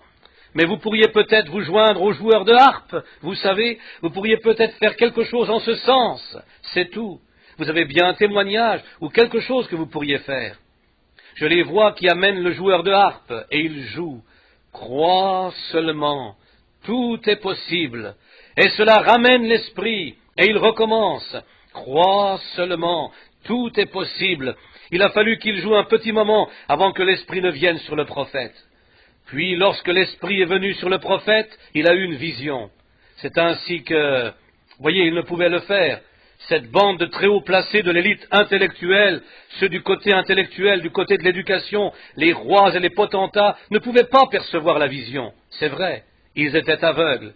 C'est pour cela que ce soir, ils veulent traiter la vision de Dieu de condition mentale, de télépathie, d'esprit du diable ou quelque chose du genre. C'est qu'ils sont tellement intellectuels qu'ils ne connaissent rien de Dieu. C'est exact. Ce qui a déclaré la vérité, c'est la vision. C'était ça le programme de Dieu. C'était ça la méthode de Dieu. Car l'Esprit du Seigneur était sur le prophète et la parole du Seigneur vient au prophète. Mais si, comment cela est-il venu? Par une vision. Oui, monsieur. C'est venu par le moyen d'une vision et non pas par ce qui est intellectuel. Cela avait échoué tout comme c'est le cas maintenant. Puis il a regardé et il a eu une vision. Il a pensé, bon, c'est ça, l'esprit du message. Il avait vu quoi, là? Or, il n'a pas dit, oh, Joram, il te faut encore un diplôme, et laisse-moi te dire, Josaphat, tu t'es attiré des petits ennuis, ainsi tu devrais te retirer, aller étudier encore un peu, parce que c'est moi qui te le dis. Tu ne sais tout simplement pas comment t'y prendre pour faire ces choses. Tu ne sais pas conduire une armée, ou quelque chose comme ça. Ce n'était pas ça. Ce n'est pas ce qu'il a fait. Il a dit, je vais te dire ce que tu devrais faire. Tu devrais améliorer l'apparence de tes hommes. Ils ne portent pas les bons uniformes. Voilà de quoi il s'agit. Ceux de ton clergé, tu devrais tous leur faire porter leur col devant, derrière, pour que chacun ressemble à un ecclésiastique, vois-tu? Oh, ça sera dans le pentecôtisme avant longtemps. Sous peu, on va retrouver ça en plein là-dedans. L'Église catholique a été la première Église pentecôtiste, ne l'oubliez pas. C'est tout à fait exact. Vous, les historiens parmi vous, osez donc nier cela.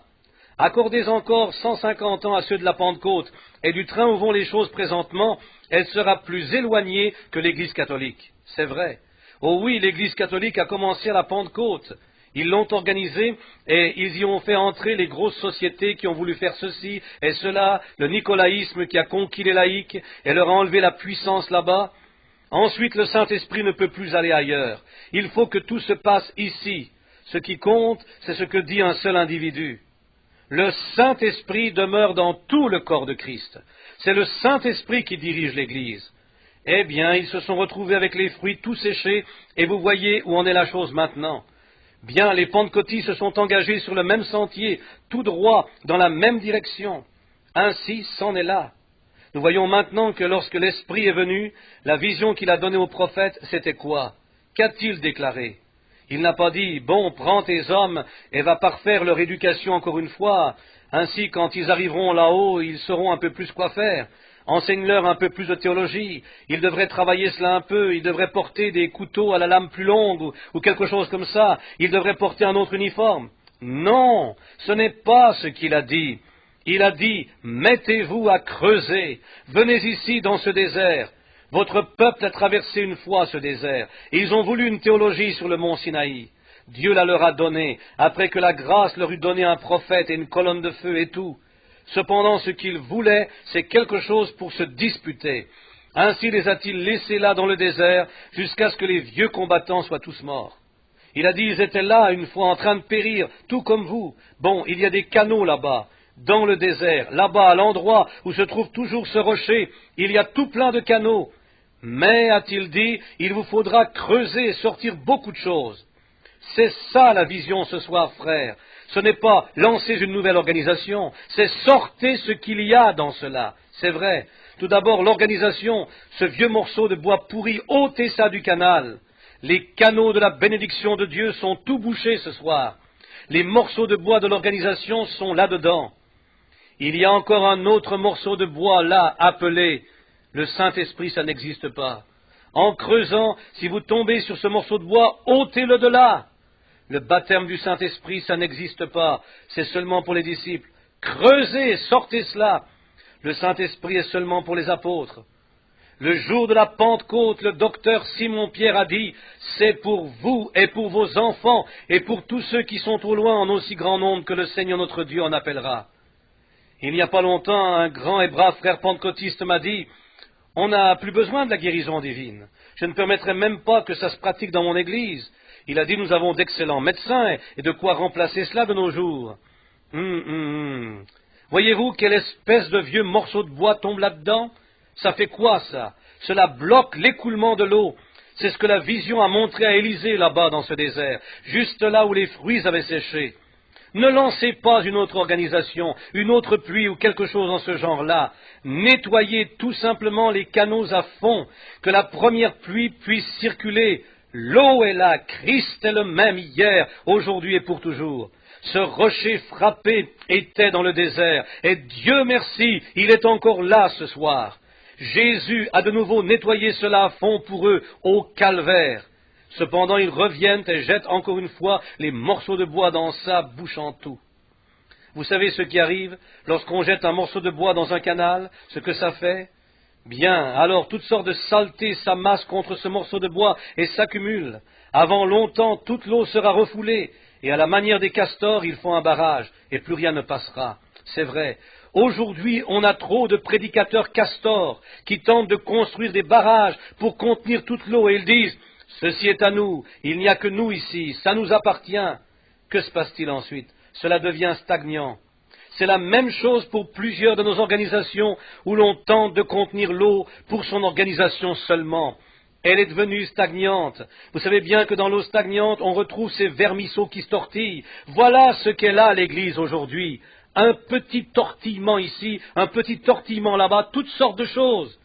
Les jours des miracles sont passés, la guérison divine, ça n'existe pas. Incapable de rester tranquille 5 minutes dans une réunion. Ô bonté divine, de l'eau stagnante, un barrage de castors, faites sauter ça. Amen. Il y a une fontaine remplie de sang, tirée des veines d'Emmanuel, où les pécheurs plongeant sous ce flot perdent toute tache de culpabilité. Le prophète a dit, descendez là-bas et sortez tous les morceaux de bois. Bon, alors, dis donc, prophète, devrions-nous revenir pour un autre vent impétueux? Non. Devrions-nous lancer une autre pluie de l'arrière-saison? Non, mais non. Nettoyez bien le canal, c'est tout. C'est tout ce que vous devez faire. Les gens, nous les avons. Nettoyez tout simplement le canal. Les gens sont très bien. Nettoyez bien les canaux pour que le Saint-Esprit puisse entrer. Tout votre fanatisme, éléisme et tout ce qu'il y a d'autre dans l'Église, faites le nettoyage. Le rocher a déjà été frappé, les eaux coulent, elles sont fraîches. Cependant, notre système ecclésiastique a construit un barrage pour contenir les flots. Il a dit, faites le nettoyage. Vous n'aurez pas besoin d'un autre vent impétueux, vous n'entendrez pas de vent et vous ne verrez pas de pluie non plus. Toutefois, il y aura de l'eau là. Ô frères, non pas un nouveau système, ce n'est pas un nouveau système qu'il nous faut. Ce dont nous avons besoin, c'est de nettoyer à fond le système que nous avons. Il ne s'agit pas de faire une autre assemblée de Dieu ou un autre groupe d'unitaires, mais simplement de nettoyer les unitaires et les assemblées que nous avons. Sortez de là tous les morceaux de bois, toutes les différences, ôtez du milieu d'eux toutes ces simagrées et les histoires que l'on fait, et les choses semblables, et les eaux vont se remettre à circuler. Il y aura l'amour, la joie, semblable à un fleuve qui se répand sur chacun, simplement en amour les uns avec les autres. Nous ne sommes pas séparés, nous formons un seul corps, un dans l'espérance et la doctrine, un dans l'amour. C'est cela, voyez, c'est comme cela que nous devons faire. L'idée, c'est ça. Voilà la vision d'aujourd'hui. C'était la vision de ce prophète-là. Aujourd'hui, un vrai prophète a la même vision. Pas une nouvelle organisation, lancer quelque chose et former un autre groupe et vous séparer après une dispute et organiser cela, puis vous devenez tout simplement comme les autres. Vous lanceriez des morceaux de bois là-dedans, vous aussi. Au début de mon ministère, plusieurs d'entre eux sont venus me voir et ils ont dit « Eh bien, frère Branham, vous devriez lancer une petite organisation. » J'ai dit « Une organisation ? Je suis justement contre cela. » J'ai dit « Ce n'est pas d'une organisation dont nous avons besoin, mais plutôt de nettoyer ce que nous avons déjà. » C'est exact. Nettoyer tout ça. Nous avons besoin d'un réveil. Voilà ce qu'il nous faut. Passer un moment à creuser. Creusez, creusez. Plus vous creuserez, plus vous aurez d'eau. Si vous creusez et dites « Bon, je vais seulement sortir de l'organisation », voyez tout ce que vous avez encore là-dedans, de la malice, un esprit de dispute, tout le reste. Nettoyez la fosse bien comme il faut, jusqu'à ce que vous touchiez le roc solide. C'est juste. Allez jusqu'à l'endroit où l'eau pourra vraiment sortir à flot des veines d'Emmanuel. Attendez d'avoir touché cet endroit-là. L'eau en sortira, se déversant comme des fontaines. Faites des fosses. Descendez dans ces vallées ici. Vous qui avez essayé de vivre continuellement au sommet, là en haut de la montagne, à pousser des cris, à sautiller, et en train de geler, puis en train de frire, et tout le reste, ne faites pas ça. Descendez ici, faites des fosses bien creuses et prenez de l'eau fraîche. C'est ce dont nous avons besoin. Venez ici et prenez l'eau. Ce qu'il nous faut ce soir, c'est l'eau de Dieu. La vision a interprété la volonté de Dieu pour ce peuple en train de mourir, de périr, absolument. La vision du Seigneur ce soir, de nettoyer cette affaire et de recommencer. Faites le nettoyage. Ne lancez pas une nouvelle organisation. Lancez plutôt un réveil dans l'organisation. Commencez une nouvelle réunion. Laissez entrer Dieu. Sortez toutes vos critiques, vos médisances, vos coups raides et toutes ces superstitions de même que l'incrédulité. Extirpez la chose. Bien, je vous dis, mais, frère Branham, cela signifie donc ceci. Ça m'est égal ce que cela signifie. Vous allez ou creuser ou mourir. Tous les méthodistes de Chicago, commencez à creuser. Les baptistes de Chicago, mettez-vous à creuser ou périssez. Les pentecôtistes de Chicago, mettez-vous à creuser ou périssez. Sortez la chose, jetez ça dehors. Ainsi dit le Seigneur, je vous le dis, à moins que vous ne fassiez sortir la corruption qui se trouve dans ça, vous périrez, vos fruits et votre Église vont sécher et mourir. Sortez cela. Vous n'entendrez pas le bruit d'une autre pluie ou de quoi que ce soit, mais il y aura de l'eau, et la paix comme un fleuve coulera dans chaque cœur. Oui, monsieur, vous verrez des signes et des prodiges, des miracles et les puissances de Dieu de retour dans l'Église, dans un vrai courant de Pentecôte qui descendra simplement. Oui, monsieur. Mais si le message de l'Esprit c'était « Mettez-vous à creuser ou commencez à périr », ils étaient déjà en train de périr. Ainsi, ils ont dû faire sortir cela. Faites sortir cela. Faites le nettoyage. Plus vous creuserez, mieux vous serez. Les systèmes ecclésiastiques ont obstrué tous les canaux. Retirez tous ces vieux morceaux de bois. Les jours des miracles sont passés, nous n'avons pas besoin de guérison divine aujourd'hui. Eh bien, aujourd'hui, on en a besoin plus que jamais. Vous dites, nous avons les meilleurs médecins, c'est vrai. Nous avons les meilleurs médicaments, d'accord. Nous avons les meilleurs hôpitaux, d'accord. Nous avons plus de maladies, d'accord. Parce que nous avons plus d'incrédulité, c'est vrai. C'est précisément cela. C'est simplement que les gens, maintenant remarquez qu'il a dit. Bon, le lendemain matin, qu'est-ce qu'ils ont fait? Je m'imagine ces Hébreux là-bas qui disaient, j'ai entendu ce qu'est la vision du Seigneur. Le prophète a dit la vérité. Je vais sortir cette chose. Tombant sur un vieux morceau de bois là. C'est quoi ça? 10% de mon salaire. Bon, pour payer notre prédicateur, on a organisé des soupers. Creusez et sortez ce morceau de bois de là. Sortez-le de là. Vous devez un 10e à Dieu. Creusez et sortez ça. Jetez-moi cela sur le côté. Tombant immédiatement sur un autre morceau de bois. C'est quoi ça? Bon, maintenant ne sombre pas dans les profondeurs. Retirez cette chose-là et jetez-la. C'est ce qui vous a amené à ce manque de profondeur. Oui, monsieur, jetez cette chose. Plus vous creuserez, plus vous trouverez l'eau. Continuez tout simplement à creuser dans l'entrepôt de Dieu. Jetez les choses dehors jusqu'à ce que vous touchiez l'endroit où vous remplirez cela des vraies eaux de la vie. Puis vers le matin, ils ont remarqué que l'eau arrivait, et ils ignoraient d'où elle venait. Elle avait toujours été là. C'est simplement qu'ils l'avaient bloquée. De la puissance, il y en a dans l'Église. Je vous le dis, et je le dirai à tout prédicateur, je peux vous montrer l'endroit où Dieu a donné à l'Église la puissance pour guérir les malades, chasser les démons, et pour faire toutes ces choses. Bon, maintenant montrez-moi le verset de la Bible où Jésus a dit, « Là je reprends cela, je retire ça de l'Église. » Que s'est-il donc passé alors? Qu'est-ce qu'il y a? C'est que vous l'avez bloqué. C'est votre propre façon à vous de voir la chose qui l'a bloquée.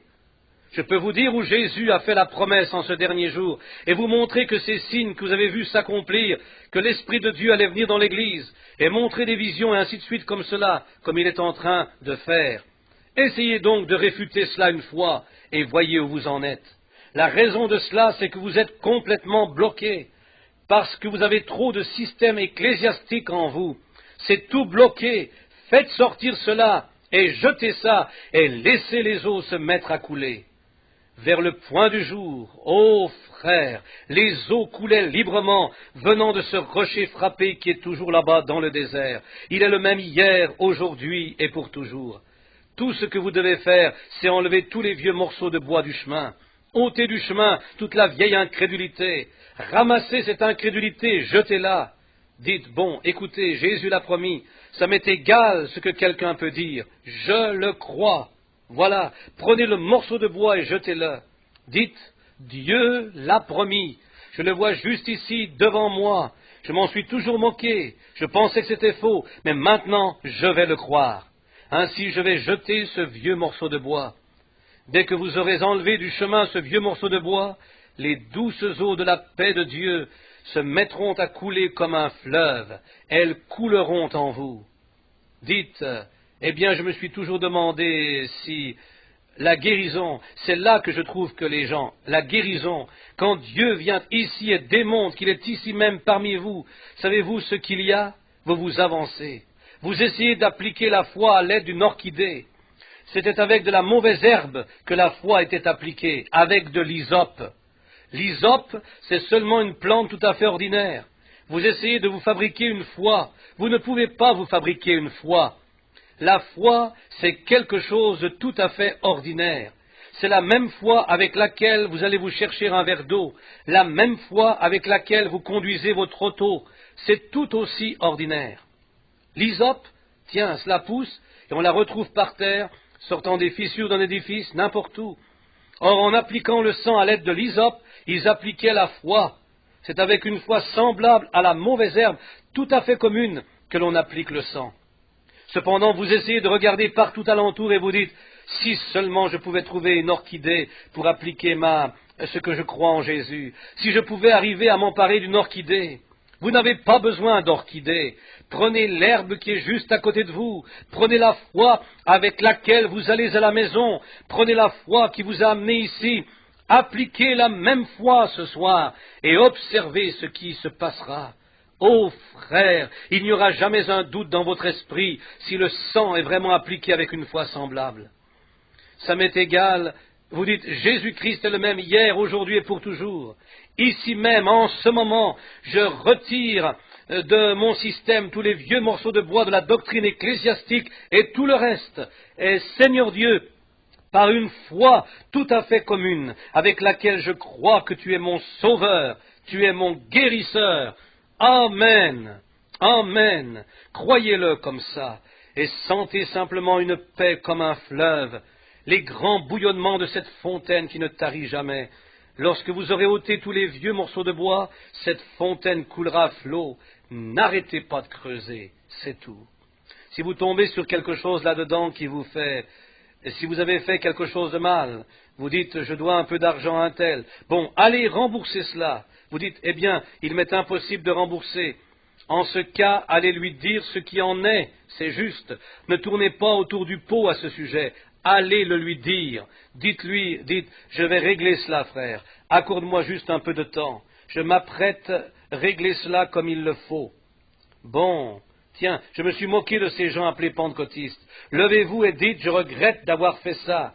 C'est vrai, dites, Seigneur, tu connais mon cœur. Vous les gens, pardonnez-moi. Vous sentirez décoller ce vieux morceau de bois. Il y a encore plus d'eau qui se déversera. Oh là là, ça se mettra à déferler avant longtemps. Vous dites, j'avais toujours pensé que ces visions étaient du diable, mais je vois maintenant qu'elles viennent de Dieu. Très bien, en ce cas, ce vieux morceau de bois va disparaître. Ensuite, les eaux vont commencer à se déverser de nouveau. C'est exact. Enlevez simplement tout ce qu'il y a dans la fosse. L'eau est là. Le croyez-vous ? La Bible dit que Jésus-Christ est le même hier, aujourd'hui et pour toujours. Ainsi, il est toujours ce rocher frappé. Il a toujours la vie. Il a toujours l'eau. Il a la puissance qui guérit. Vous dites, frère Branham, est-ce que Jésus va me guérir ? Il l'a déjà fait. Enlevez seulement les morceaux de bois du chemin. Prenez toutes les ordures et les vieux seaux et les citernes. Enlevez tout ça du chemin. Les vieux chevaux morts et les choses ecclésiastiques qui sont en travers de votre chemin. Jetez ça. Dieu n'entrera pas quand c'est ainsi. Ça contaminerait l'eau. Or, on ne contaminera pas l'eau. Ainsi, enlevez votre propre contamination d'incrédulité et Dieu fera entrer l'eau à flot. C'est déjà fait. Tout ce que vous avez à faire, c'est de déplacer la cause. La guérison est déjà accomplie. Dieu vous a déjà guéri. Vous n'avez qu'à enlever votre incrédulité du chemin. C'est ça la vision. Je dis cela au nom du Seigneur, comme Élisée l'a dit ce jour-là. Ainsi dit le Seigneur, enlevez votre incrédulité du chemin. Observez ce qui va se passer. Enlevez vos systèmes du chemin. Regardez bien quel réveil va frapper Chicago. Regardez quel réveil va frapper le monde si nous enlevons nos systèmes du chemin, si nous enlevons nos propres idées du chemin et que nous laissons l'esprit. Tout est prêt. Le rocher est déjà frappé. Tout ce que nous avons à faire, c'est d'enlever les choses du chemin et de laisser couler cela. Vous voulez voir les gens être guéris ? Vous-même désirez être guéris ? Enlevez tout simplement tous les doutes du chemin et ensuite voyez ce qui va se passer. Cela va couler comme un fleuve. Puis le lendemain matin, l'ennemi a levé les yeux et il a regardé en face de lui là-bas. C'était de l'eau, mais le soleil brillait de telle façon là-dessus que pour l'ennemi cela avait l'air du sang et ça lui a fait peur. Il lui est venu une petite idée stupide qui l'a fait tomber en plein dans le piège. Qu'est-ce que le prophète leur a dit ? Il a dit, cela est peu de choses pour l'Éternel. Si seulement tout le monde enlève tous les morceaux de bois du chemin, je vais m'occuper du reste. Si vous enlevez du chemin toute l'incrédulité, Dieu se chargera du reste. Vous savez ce qui est arrivé ? Il a dit que chaque homme se prenne une pierre et je vais vous donner le pays. Je vais vous le livrer. Chacun a donc pris une pierre. Lorsqu'il est arrivé là-bas, où se trouvaient ces vieux puits du formalisme, il a donné un bon témoignage à la pierre. Amen. Que Dieu soit loué. Dieu m'a donné le Saint-Esprit. Je suis comme Pierre. Je suis Pierre là, une petite pierre. Amen. Chacun prend donc sa propre pierre, un vrai témoignage, un témoignage réel, plein de feu. Quand Jésus est venu devant Pierre, et il a dit, ton nom est Simon, désormais on t'appellera Pierre, qui veut dire petite pierre. Frère, il a saisi cela, il savait que c'était le Messie, il s'en alla, puis il a bouché des puits de formalisme avec cela. Or, ce qu'il nous faut ce soir, c'est avoir un témoignage semblable, où, oh, Jésus-Christ vit, et cela bouchera tous ces vieux témoignages formalistes où l'on dit, les jours des miracles sont passés, cela n'existe pas. Ces vieilles citernes crevassées, de toute façon, il y a des vermisseaux dedans, ça va les boucher. Cette pierre de témoignage, lancez-la là-bas. Jésus-Christ est le même hier, aujourd'hui et pour toujours. Entrez dans l'esprit. Vous devez entrer dans l'esprit. Allez à une soirée dansante et commencez à danser. Ils se mettent à battre des mains, à exécuter toutes ces danses. Vous restez à l'écart et vous dites, bof, quel danseur vous feriez, n'est-ce pas? Bien sûr, ça ne fait pas de doute que vous êtes dans l'esprit de la chose. Oh, ils vont faire la fête, danser, pousser des cris, et seront assourdissants. C'est ainsi que l'on a un réveil. Lorsqu'on entre vraiment dans l'esprit de réveil, il ne s'agit pas d'amener cela en faisant la fête, ou plutôt de faire descendre cela par la prière, jusqu'à ce que votre cœur soit touché par un réveil, jusqu'à ce que soient sortis tous les morceaux de bois de ce qui est ecclésiastique, tous les morceaux de bois du fanatisme, tous les morceaux de bois des systèmes, et tous les morceaux de bois de l'incrédulité. Ensuite, les eaux de Dieu se déversent sur vous. Vous y êtes. Là, vous êtes un témoignage. Vous ne serez pas là à fumer des cigarettes derrière la maison et après cela venir ici à l'église, sautiller et dire que vous avez le Saint-Esprit. Vous seriez comme un airain qui résonne ou une cymbale qui retentit. Les gens savent cela. Lorsque vous sortez là menant une vie comme celle-là, et les femmes qui se coupent les cheveux mettent du rouge à lèvres et disent « Je suis pentecôtiste ». Ô pauvre malheureuse! Certains de vous, prédicateurs, qui avez dans votre église des diacres ayant 4 ou 5 femmes et des choses semblables, je suis pentecôtiste, dites-vous. Le monde a un meilleur jugement que cela. Ils sont plus intelligents que cela. Mais si, oh là là, sortir là et jouer aux courses et tout le reste, et ensuite vous dire, il y en a beaucoup parmi vous qui préféreraient rester à la maison et écouter la télévision que d'aller à une réunion de prière, et vous dites, je suis pentecôtiste. Vous en portez le nom, c'est tout. Vous n'avez pas reçu l'expérience de la Pentecôte. L'Église est ce qu'il y a de plus important dans votre cœur, frère. Voilà tout ce qu'il y a. C'est Dieu, Dieu. Tout ce que vous voyez et connaissez, c'est Dieu. C'est le groupe de prétendus pentecôtistes qui dit « Bof, bon, c'est de l'absurdité cette affaire. Ne croyez surtout pas cela, voyez. Mais la vision du Seigneur vient de la parole du Seigneur. Creusez et sortez tout cela. Creusez et faites sortir cette incrédulité. Ainsi les eaux de la vie couleront librement et ça mettra une fin à tout ceci où l'on dit que les jours des miracles sont passés, que l'Église revienne vraiment en arrière et l'on dit les pentecôtistes ce n'est rien d'autre qu'un groupe avec un semblant de foi. Vous vous attaquez vraiment à la besogne et vous creusez jusqu'à ce que vous touchiez un fond rocheux. Passez par une expérience de la Pentecôte et surveillez ce qui va arriver, frère. Personne ne pourra pointer un doigt accusateur sur votre vie. Oui, monsieur, vous êtes droit comme un canon de fusil, droit, et vous êtes un vrai gentleman, vous êtes un vrai homme de Dieu, vous êtes une vraie femme de Dieu. Lorsque vous êtes scellé du Saint-Esprit, le sceau paraît des 2 côtés du papier. Il vous voit aller et il vous voit venir. Lorsque vous serez scellés du Saint-Esprit, ils sauront que vous ressemblez à un chrétien, que vous agissez comme lui, parlez comme lui, vous vous associez comme lui et que vous êtes un chrétien. Dieu est prêt à le faire, pourvu que nous soyons prêts à le lui laisser faire. Croyez-vous cela? Bon, qu'est-ce qu'on fait ensuite? Ensuite, prédicateur, est-ce que tu dois venir m'imposer les mains? Cela n'a rien à voir avec ça. Cela vous poussera peut-être vers un petit quelque chose, mais il ne s'agit pas de ça. Ce qu'il faut faire, frère, c'est accepter la parole de Dieu et dire « c'est la vérité et je la crois ». J'ai ces vieux morceaux là-dedans dont je me débarrasse tout de suite, mon incrédulité. Je règle la chose avec Dieu, je vais croire. Croyez pour votre salut. Pour ce qui est de votre salut, là, je ne saurais vous dire. Vous devez travailler à cela vous-même, mais Christ vit et règne toujours. Il est ici ce soir. Le croyez-vous? Qu'est-ce que vous avez à faire? Entrez dans l'esprit. Puis lorsque vous entrez dans l'esprit, là, vous saisissez la vision. Mais aussi longtemps que vous direz, bon, Dieu soit béni, je suis méthodiste, je ne suis pas obligé d'endurer ça, je suis baptiste, je suis des assemblées, je suis unitaire. Très bien, allez-y, vous ne comprendrez jamais la vision. Mais mettez donc cela de côté et entrez dans la vision. Voyez Jésus qui revient et l'Église en train de périr ici. Ensuite, entrez dans la vision et allez-y, creusez. Je vous le dis, frère, il vous arrivera quelque chose alors. Vous entrerez dans l'esprit du réveil. Le croyez-vous? En ce cas, entrons tous dans l'esprit et croyons-le. Baissons la tête pendant que nous lui demandons de nous donner la vision. Père céleste, nous sommes dans un pays en train de périr. dans une nation en train de périr, dans un monde en train de périr, et nous prêchons à un peuple en train de périr.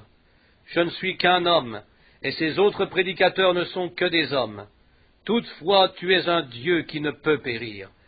Seigneur, je te prie ce soir, car ces 6 mois à voyager m'ont rendu nerveux et tendu, et il se peut que je n'ai pas donné ce message tout à fait comme il faut, Seigneur. Cependant, si tel est le cas, laisse le Saint-Esprit aplanir cela. Fais disparaître tous les plis, ô Dieu, tout comme tu l'as fait pour Abraham. Et tu as dit, nous savons qu'il a eu ses frustrations et qu'il a chancelé.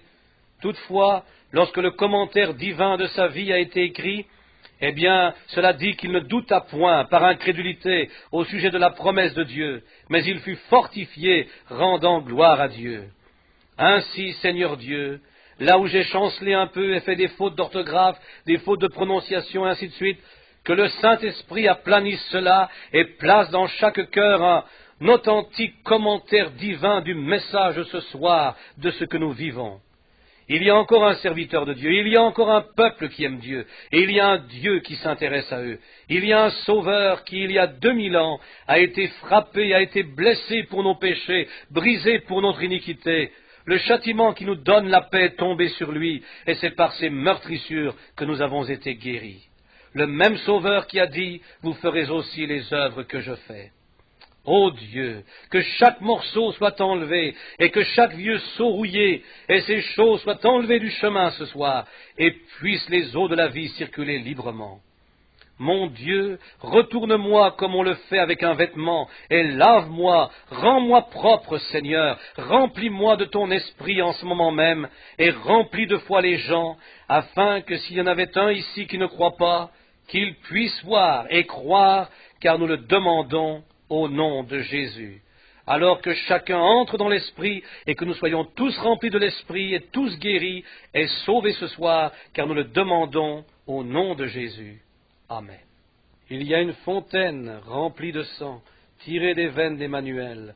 Les pécheurs plongés sous ce flot perdent toute tache de culpabilité, perdent toute tache de culpabilité. Levons les mains pendant que... Toute tache de culpabilité, les pécheurs plongés sous ce flot perdent toute tache de culpabilité. Inclinons la tête. Maintenant, Dieu notre Père, nous sommes présentement en train de mourir à toute notre incrédulité. Crée en nous maintenant un désir de creuser. Nous sommes en train de creuser, Père. Sonde-moi et éprouve-moi. Vois s'il se trouve de l'incrédulité en moi, Seigneur. Si c'est le cas, aide-moi à l'enlever du chemin tout de suite. Aide-moi à débloquer le canal pour que la puissance de Dieu puisse circuler. En ce moment même, Seigneur, viens en aide à ceux de cet auditoire. Je prie pour eux. Je te prie de faire en sorte que chaque canal soit nettoyé. Chaque église représentée ici, nettoie-la, Seigneur. Chacune d'elles, nettoie à fond toute l'incrédulité d'une organisation à l'autre, Seigneur. Fais disparaître d'elles tous les systèmes du monde. Que la douce communion du Saint-Esprit entre dans les canaux de Dieu, circulant ici ce soir, apportant une fraîche révélation, que la parole de vie aille pénétrer dans chaque âme ici ce soir. Je sais bien que tu es ici, Seigneur.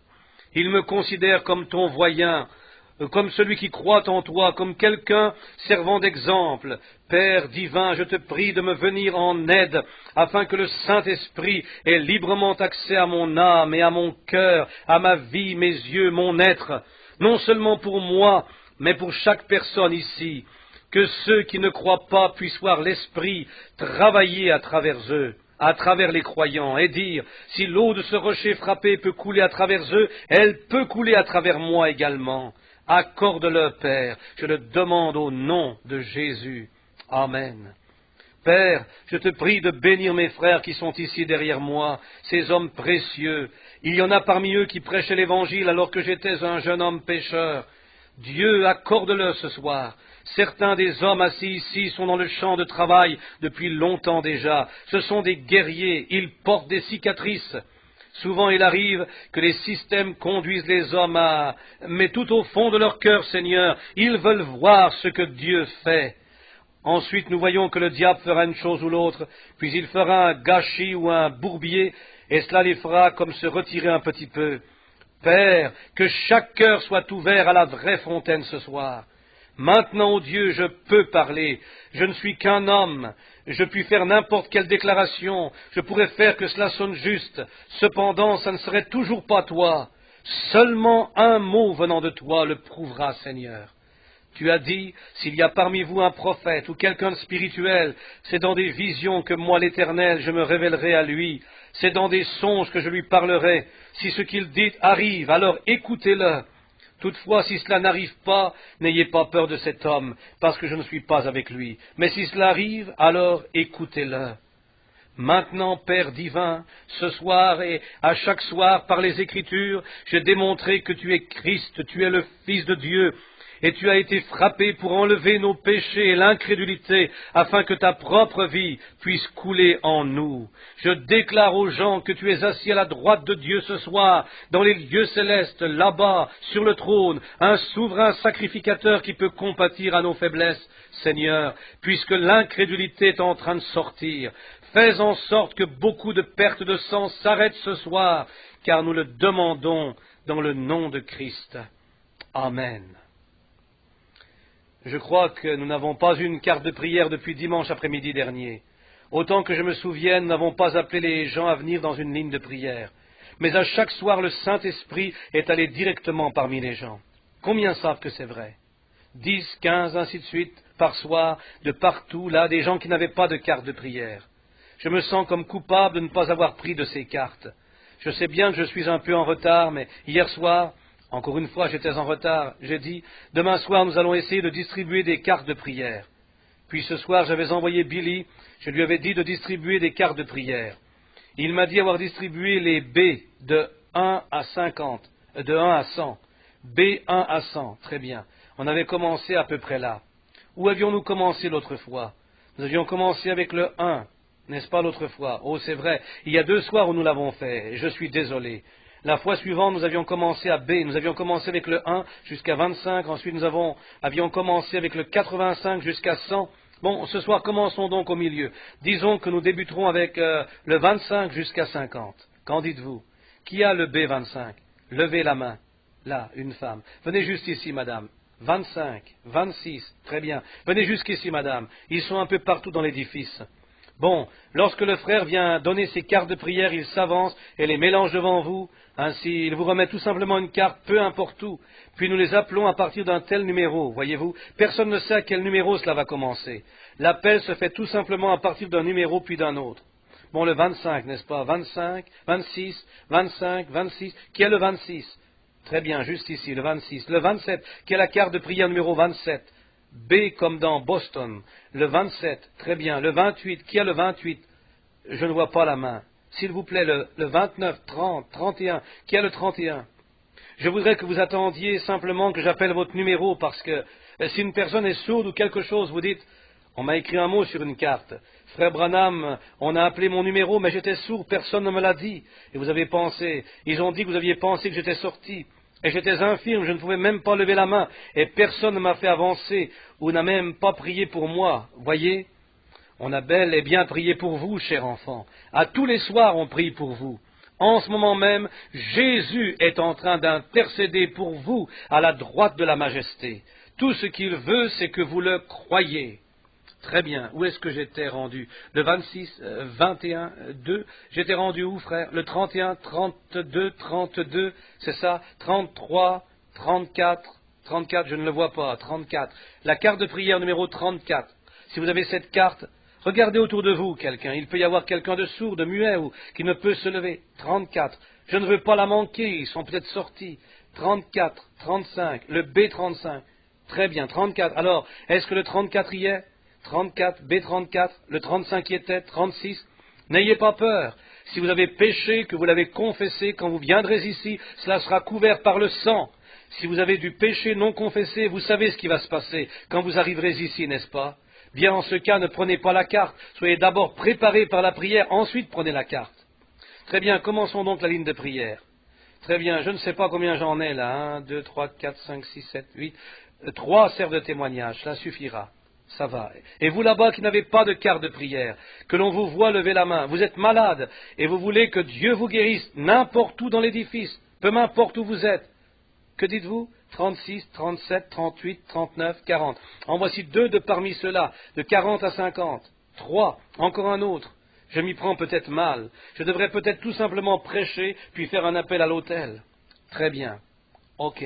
Commençons maintenant la ligne de prière. Si vous le voulez bien, que chacun soit vraiment respectueux, que chacun soit tout aussi respectueux que possible maintenant. Baissons la tête juste un instant. Crois seulement, s'il te plaît, frère. Le message a été pas mal difficile ce soir. Nous voulons que l'Esprit vienne en ce moment. Or, pendant qu'il s'avance, j'aimerais demander ceci. Si Christ démontre qu'il est ici, combien parmi vous croiront en lui de tout leur cœur? Allez-vous rejeter chaque morceau? Y a-t-il quelqu'un qui n'a encore jamais assisté à une de mes réunions? Levez la main. Vous n'avez encore jamais assisté à une de mes réunions? Frère Branham s'adresse au groupe derrière lui, note de l'éditeur. Mes frères, je leur demandais tout simplement à ce groupe derrière moi, il y a ce groupe en train de prier derrière moi. Cela ne peut manquer, quelque chose va se passer, de vrais hommes de Dieu authentiques. Bon, ayez la foi, c'est tout. Bien, j'imagine que la scène débuterait. Tout d'abord, je veux dire aux gens qu'à chaque soir, il y a eu tellement... Je crois qu'à chaque soir, sans exception, on a eu au moins 8 ou 10 ou 15 cas précis partout dans l'édifice. Vous qui étiez ici, c'est vrai, n'est-ce pas? Voyez? Bon, pour vous les nouveaux venus, je ne déclare pas être un guérisseur divin. Je ne crois pas qu'il existe une telle personne sur la terre. Je crois que le guérisseur, c'est Jésus-Christ. D'ailleurs, il a déjà fait tout ce qu'il pouvait pour vous, car lorsqu'il a été frappé là-bas, il était ce rocher. Le croyez-vous? Il était la colonne de feu. Le « je suis ». Tout ce que nous avons à faire, c'est d'enlever du chemin ce qui entrave. Le croyez-vous? Bon, en ce cas, il a déjà guéri chaque personne malade qui est ici. Chaque personne est déjà guérie. Chaque pécheur est déjà sauvé. Mes frères, il faut que tu l'acceptes. Pour votre guérison, regardez simplement ici. L'autre soir, on a eu ici une femme qui a donné un témoignage. Il l'avait amenée là au tabernacle. Il n'y a pas longtemps, et cette femme était toute enflée comme ceci. Elle n'arrivait même pas à marcher à cause d'une tumeur. Il avait fallu que des hommes la transportent et la fassent s'asseoir sur les marches. Ce soir-là, je ne priais pas pour les malades. Comme je sortais, elle m'a saisi par la jambe de pantalon, si je me rappelle bien, et par l'ainsi dit le Seigneur, la situation était renversée. Cette femme était ici l'autre soir, sans tumeur, et tout aussi normale que possible. Oh là là, je ne fais pas de grands tapages publicitaires et des choses comme ça, car souvent, Jésus a dit, je crois que ce qu'il y a aujourd'hui avec la guérison divine, c'est qu'on en fait quelque chose qui a un peu trop d'éclat. Ce n'est pas de l'éclat. Voilà pourquoi je vous ai dit, je le crois d'ailleurs de tout mon cœur, que Chicago voit ceci pour la dernière fois, voyez, je le crois vraiment, je crois que c'est pareil pour le reste de la nation. Je m'en vais, voyez. N'oubliez pas ce qu'il a dit. Ce que je vous ai déclaré, c'est ce qu'il m'a dit. Je ne vous ai jamais dit quelque chose au nom du Seigneur qui ne soit arrivé exactement comme cela avait été dit. C'est ce que je vous demande en ce moment, voyez. Bon, croyez-moi alors. Christ vous a déjà guéri. Vous devez l'accepter. Mais, et s'il se tenait ici avec ce complet qu'il m'a donné, portant ce complet, or si vous veniez à lui en disant, Seigneur, veux-tu me guérir? Il dirait, enlève les morceaux de bois du chemin. J'essaye de me frayer un chemin jusqu'à toi, mais ce qui t'arrête, c'est ton incrédulité. Bon, voilà pour les nouveaux venus. Voici une scène de la Bible. Au 4e chapitre de Jean, Jésus est venu au puits à une femme appelée une Samaritaine. Cette histoire nous est familière à tous. Or, de quelle manière s'est-il fait connaître à elle comme le Messie? Qu'est-ce qu'il a fait? La femme lui a dit, il dit à la femme, apporte-moi à boire. Il était en train de contacter son esprit. Elle a dit, l'eau, le puits est profond et tu n'as rien pour puiser. Alors ils se sont mis à parler de religion. Elle voulait parler de religion. Elle a dit, nous adorons sur cette montagne. Tu dis à Jérusalem parce que... Elle a dit, il ne devrait pas y avoir de relation entre nous parce que tu es juif et moi samaritaine. Il dit alors, femme, appelle ton mari et viens ici. Elle a dit, je n'ai point de mari. Il a dit, tu dis vrai, tu en as eu 5, celui avec lequel tu vis présentement n'est pas ton mari. Or, en ce jour-là, qu'est-ce que le ministère a dit là-dessus? Bon, en disant ministère, je ne fais pas allusion à des prédicateurs comme ceux-ci. Ce sont des frères qui sont corps et âme avec moi. Je veux dire le ministère qui se moque de ceci et dit que c'est sans intérêt. Non pas les organisations qui m'appuient. Celle-là, il y a le système de Dieu dedans. Ce dont je parle toutefois, c'est de celle qui nie cette chose. Voyez, la contestation de cela. L'une dit que c'est sans intérêt, que c'est du diable. Ils ont agi de la même manière à cette époque-là.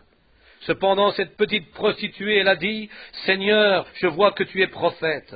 Or, on nous a enseigné, nous savons que lorsque le Messie viendra, il nous annoncera ces choses. Combien savent que c'est vrai? C'est juste. » Il a dit, « Je le suis, moi qui te parle. » Puis elle courut à la ville et alla dire à ses hommes, elle a dit, « Venez voir un homme qui m'a dit les choses que j'ai faites. N'est-il pas le Messie même? » La Bible dit que toute la ville a cru en Jésus. Il ne l'a jamais refait, il l'a fait seulement cette fois-là, parce que la femme, une prostituée, leur a déclaré ce que Jésus lui avait dit, que l'homme avec lequel elle vivait n'était pas celui avec lequel elle était censée vivre, puis la ville entière a cru qu'il était le Messie, parce que le signe du Messie, c'était ça. Bon, si vous pensez que le signe du Messie, c'est de la théologie, et qu'il s'agit d'un signe plus grand que cela, Jésus a dit, vous ferez aussi les œuvres que je fais. Et vous dites que de prêcher l'Évangile, ce sont des œuvres plus grandes. Très bien alors, venez ici et faites les œuvres moindres.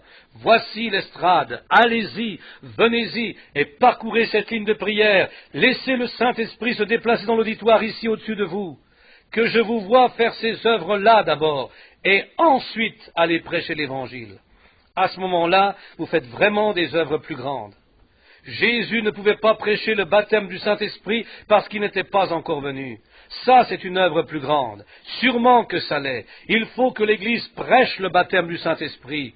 Jésus a dit que cela allait venir, mais l'Église le possède. Elle dit, nous l'avons, et c'est pour vous, voyez. Ainsi, c'était plus grand ça, c'est vrai. Cependant, les mêmes œuvres qu'il a faites. Celui qui croit en moi fera aussi les œuvres que je fais. Bon, voici une femme qui m'est inconnue. On ne se connaît pas. Afin que l'auditoire comprenne, maintenant observez la dame. Je ne vous connais pas, on ne se connaît pas. C'est notre première rencontre. Levez la main si c'est bien le cas. Encore une fois, voici un homme et une femme qui se rencontrent. Je ne sais absolument pas qui est cette femme ou pourquoi elle est ici. Je n'en sais absolument rien. Elle m'est tout à fait inconnue. Je pourrais bien me tenir ici et dire, un peu dans le genre de la psychologie que l'on voit beaucoup, déclarer le Seigneur me dit que quelqu'un a un problème de dos. Bien sûr, ils sont plusieurs là à avoir des problèmes de dos. Vous avez des problèmes avec les nerfs, assurément. Un bon nombre d'entre eux, voyez. De qui s'agit-il? D'où cela provient-il? Quelle en a été la cause? Qu'est-ce qui va se passer avec cela? C'est ce qui reste à voir, voyez. Voilà la différence. Si je faisais monter cette femme ici et que je dise, le Seigneur m'a envoyé prier pour les malades, laissez-moi vous imposer les mains, vous joindre d'huile, gloire à Dieu, vous allez être guéri, c'est son droit de croire cela, c'est vrai. Mais elle pourrait en douter de mon expérience, à savoir si oui ou non je lui dis la vérité. Elle pourrait douter de cela. Cependant, lorsque le Saint-Esprit vient et parle par mes lèvres et lui dit ce qu'elle a été, ça retranche tout de suite ce qu'il y a de curieux dans l'affaire, car elle sait que je ne la connais pas. Nous avons d'ailleurs tous les deux levé nos mains vers Dieu, signifiant que l'on ne se connaît pas. Bon, voilà l'Évangile. Si ça n'est pas l'Évangile que Christ avait, si ça n'était pas, eh bien, dites-vous, frère Branham, vous dites être le Messie. Si c'est ce que vous pensez, ça montre que vous n'avez aucun discernement spirituel, voyez. Comment pourrais-je être un Messie? Je suis William Branham, un pécheur, sauvé par grâce. Le Messie, c'est Jésus-Christ, mais son esprit est vivant en nous, le Saint-Esprit. Pour certains d'entre vous qui refuseriez de le croire, cette chose qui fait que les gens pleurent, poussent des cris et parlent en langue, ce même esprit. Paul a dit que si quelqu'un vient parmi vous et que vous parlez tous en langue, ils diront que vous êtes fous. Mais qu'il y en ait un qui soit prophète et révèle les secrets du cœur, alors ils se prosterneront en disant que Dieu est avec vous. Voyez, c'est un don de Pentecôte, frère. C'est simplement quelque chose qui a été ajouté à l'Église. Combien les baptistes et les méthodistes vous ont combattu sur le parler en langue, frère. Ils me font pareil pour ceci, ainsi. Mais prenez position pour la vérité. Dieu bénit que l'on continue. Si je ne vous connais pas et que le Seigneur me dise pourquoi vous êtes ici, quelque chose que vous avez fait, quelque chose que vous devriez faire, quelque péché dans votre vie, ou quelque bénédiction qui soit, ou quelque autre chose que vous savez être la vérité ou non, vous saurez si c'est vrai ou pas. Alors croiriez-vous de tout votre cœur qu'il s'agirait de... Il devrait s'agir d'une quelconque puissance spirituelle, car on ne se connaît pas. Croiriez-vous que c'était le Messie? Pas moi, mais ce serait son esprit parlant par moi comme il l'a promis. Est-ce que toute l'Église croira cela d'un commun accord? Levez la main. Merci. Maintenant, croyez. La femme se tient environ 10-12 pieds de moi.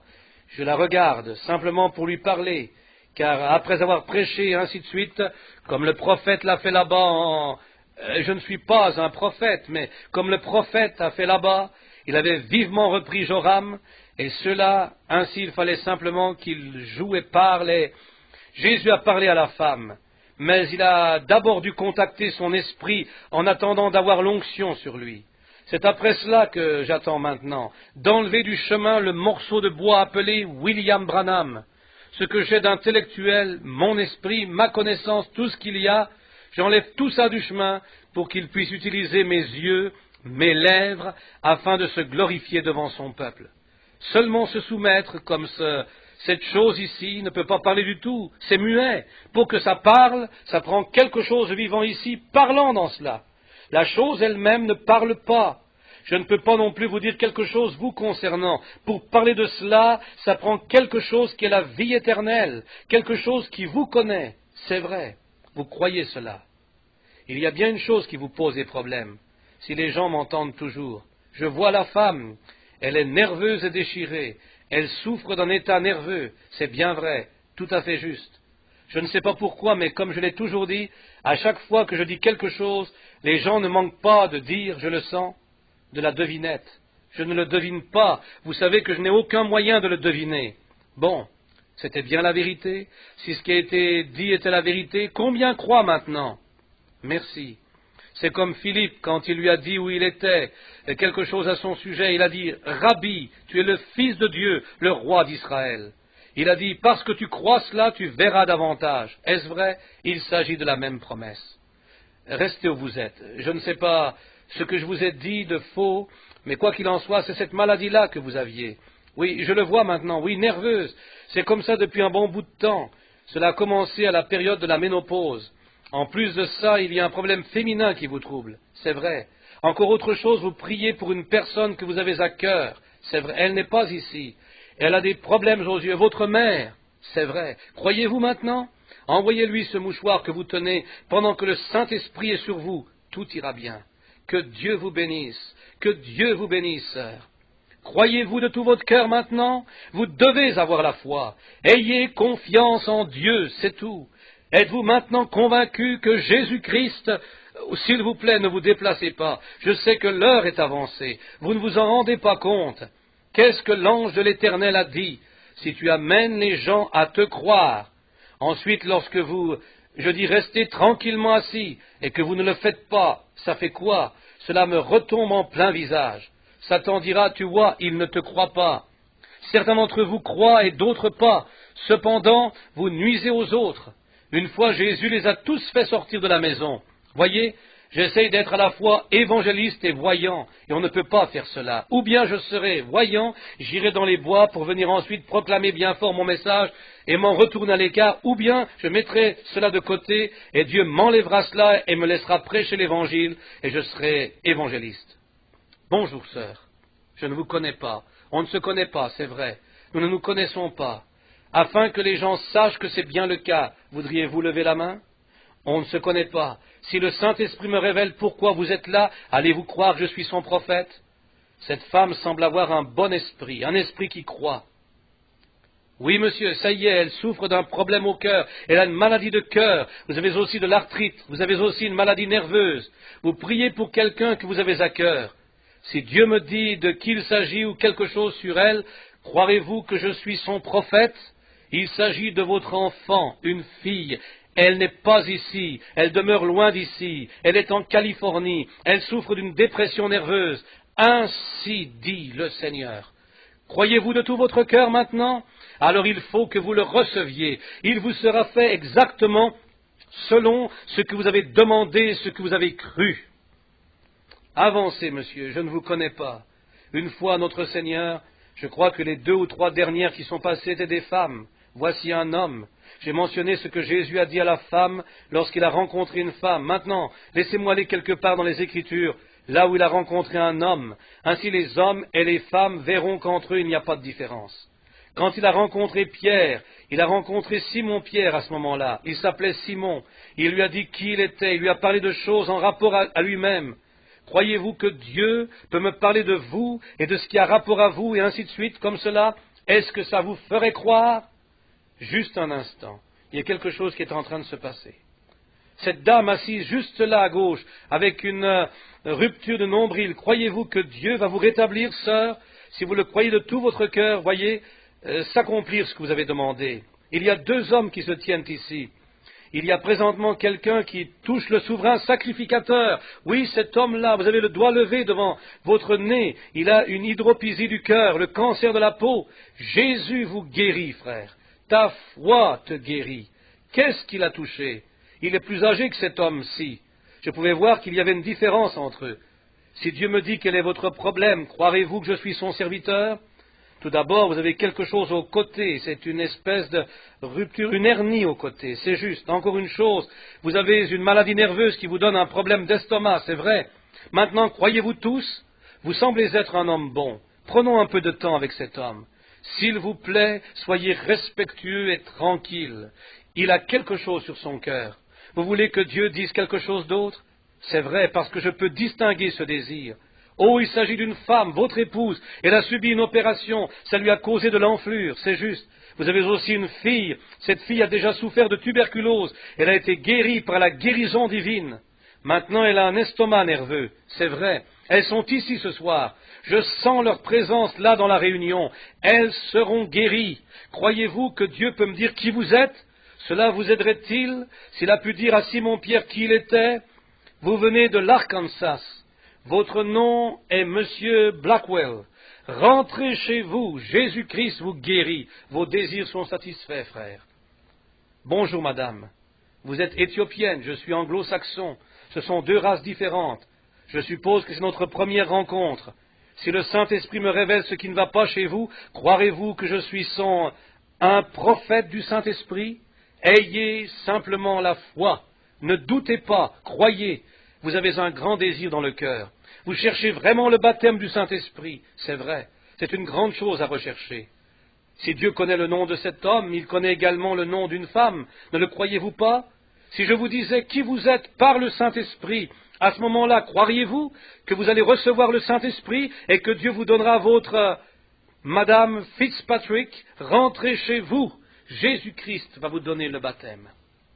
La Bible dit que dans les derniers jours, Jésus a dit que dans les derniers jours, l'Esprit viendrait pour faire ceci, que ça serait le même Esprit qui, à l'époque d'Abraham, était sur cette chair humaine qui se tenait le dos tourné à la tente.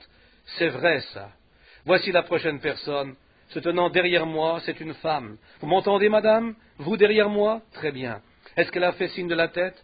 Ici, je vais vous regarder. Si le Seigneur me révèle quel est votre problème, regardons de ce côté. Alors vous saurez qu'il s'agit du même ange de Dieu, la même puissance dont Jésus a dit qu'elle serait ici dans les derniers jours. Allez-vous tous le croire? Vous avez une maladie féminine, un problème de femme, un mal de femme, un ennui féminin. Rentrez chez vous, Jésus-Christ vous guérit. Croyez de tout votre cœur. Et si je vous disais qu'il vous a guéri, vous qui êtes là, dans la chaise, avec cette maladie de cœur, croiriez-vous? Alors continuez comme ceci en disant « Merci Seigneur ». Croyez de tout votre cœur. Vous êtes maintenant prêt pour l'opération de cette tumeur. Mais croyez-vous que Dieu va vous rétablir? Très bien, continuez simplement et dites « Merci Seigneur Jésus ». Est-ce que vous aimeriez prendre votre souper ce soir? Que ce vieux problème à l'estomac soit disparu? Vous aimeriez cela? Allez-y et mangez si vous croyez de tout votre cœur. Aimeriez-vous aller au calvaire avec moi pour une transfusion sanguine, vous débarrasser de votre diabète? Allez, faites-le. Oui, cette dame assise juste au fond là-bas avec le diabète, vous pouvez faire pareil si seulement vous le croyez, sœur. Allez, croyez de tout votre cœur. Il y a quelques instants, quand j'ai dit problème d'estomac, il s'agissait du vôtre aussi. Ainsi, continuez simplement, prenez votre souper et soyez guéris. Très bien. Une femme de forte constitution ayant l'air forte comme ça, affligée des nerfs cependant, c'est ce qu'il y a de plus pénible au monde. Vous êtes libre maintenant. Jésus-Christ vous guérit. Allez, croyez de tout votre cœur. Petite dame, croyez-vous que ce problème d'asthme va vous quitter? Vous irez bien et vous rentrerez à la maison et serez guéri? Continuez simplement à avancer en disant « Merci Seigneur ». Combien êtes-vous à croire de tout votre cœur? Chacun de vous croit de tout son cœur? Et vous, est-ce que vous croyez de tout votre cœur? Ne vous arrêtez pas, continuez simplement à louer Dieu de tout votre cœur, et vous alors croyez, vous de tout votre cœur, que Christ vous guérira. Continuez à marcher en disant « Merci Seigneur », croyez-le de tout votre cœur. Croyez-vous que vous allez bien aussi ? Vous ne mourrez pas d'une crise cardiaque, continuez, croyez-le, croyez seulement de tout votre cœur, et vous serez remis. J'imagine que c'est ce que vous vouliez que je vous dise, ainsi, c'est terminé maintenant. Allez, croyez de tout votre cœur. Combien a-t-il qui croient de tout leur cœur? Combien ont creusé, sorti toute l'incrédulité maintenant et ont rejeté tous les morceaux ecclésiastiques? Et vous êtes prêts à recevoir Christ. Imposez-vous les mains les uns aux autres. C'est l'heure de votre décision. Que chacun reste tranquille. Une femme parle en langue et un homme interprète, note de l'éditeur. Amen. Voyez-vous ce que je viens de vous dire? Ce ministère est un type de l'Élie qui a été enlevé et de l'Élysée qui a eu une double portion. Une double portion. Jésus lui-même qui a renvoyé l'Esprit a dit, ces signes accompagneront ceux qui croient. Je doute que cet homme et cette femme se connaissent, c'est peu probable. Cette femme qui a parlé en langue, connaissez-vous l'homme qui a interprété? Si vous ne le connaissez pas, levez la main. Si vous ne connaissez pas cet homme, celui qui a interprété, si vous ne connaissez pas la femme, levez votre main tout au fond à l'arrière. Non, monsieur, ils ne se connaissent pas du tout. Et les voici, ils ont parlé exactement dans la ligne du message et l'ont donné comme confirmation alors que Jésus est ici. Il connaît les secrets du cœur. Il a parlé ici en bas par un autre don comme ça, un don local, par un don prophétique, par un don local, par sa parole. Voilà, il est ici. Eh bien, oh là là, gloire! Imposez-vous les mains les uns aux autres. C'est tout ce que vous avez à faire. Si vous êtes loin, touchez, le Saint-Esprit vous le donnera. Ô Dieu, dans le nom de Jésus-Christ, sature cet édifice de ton esprit. Enlève chaque morceau de bois, et puisse le Dieu du ciel remplir cette église de l'Esprit Saint et l'enflammer. Entrez dans l'esprit de cette réunion, et que chacun de vous soit guéri au nom de Jésus-Christ. Alléluia! Le croyez-vous? Êtes-vous dans l'esprit pour le recevoir? C'est ça, enlevez tout ce qui est en travers du chemin. Si vous le croyez de tout votre cœur, levez-vous et acceptez-le au nom de Jésus-Christ. Vous y êtes, levez les mains. Gloire, gloire. Amen.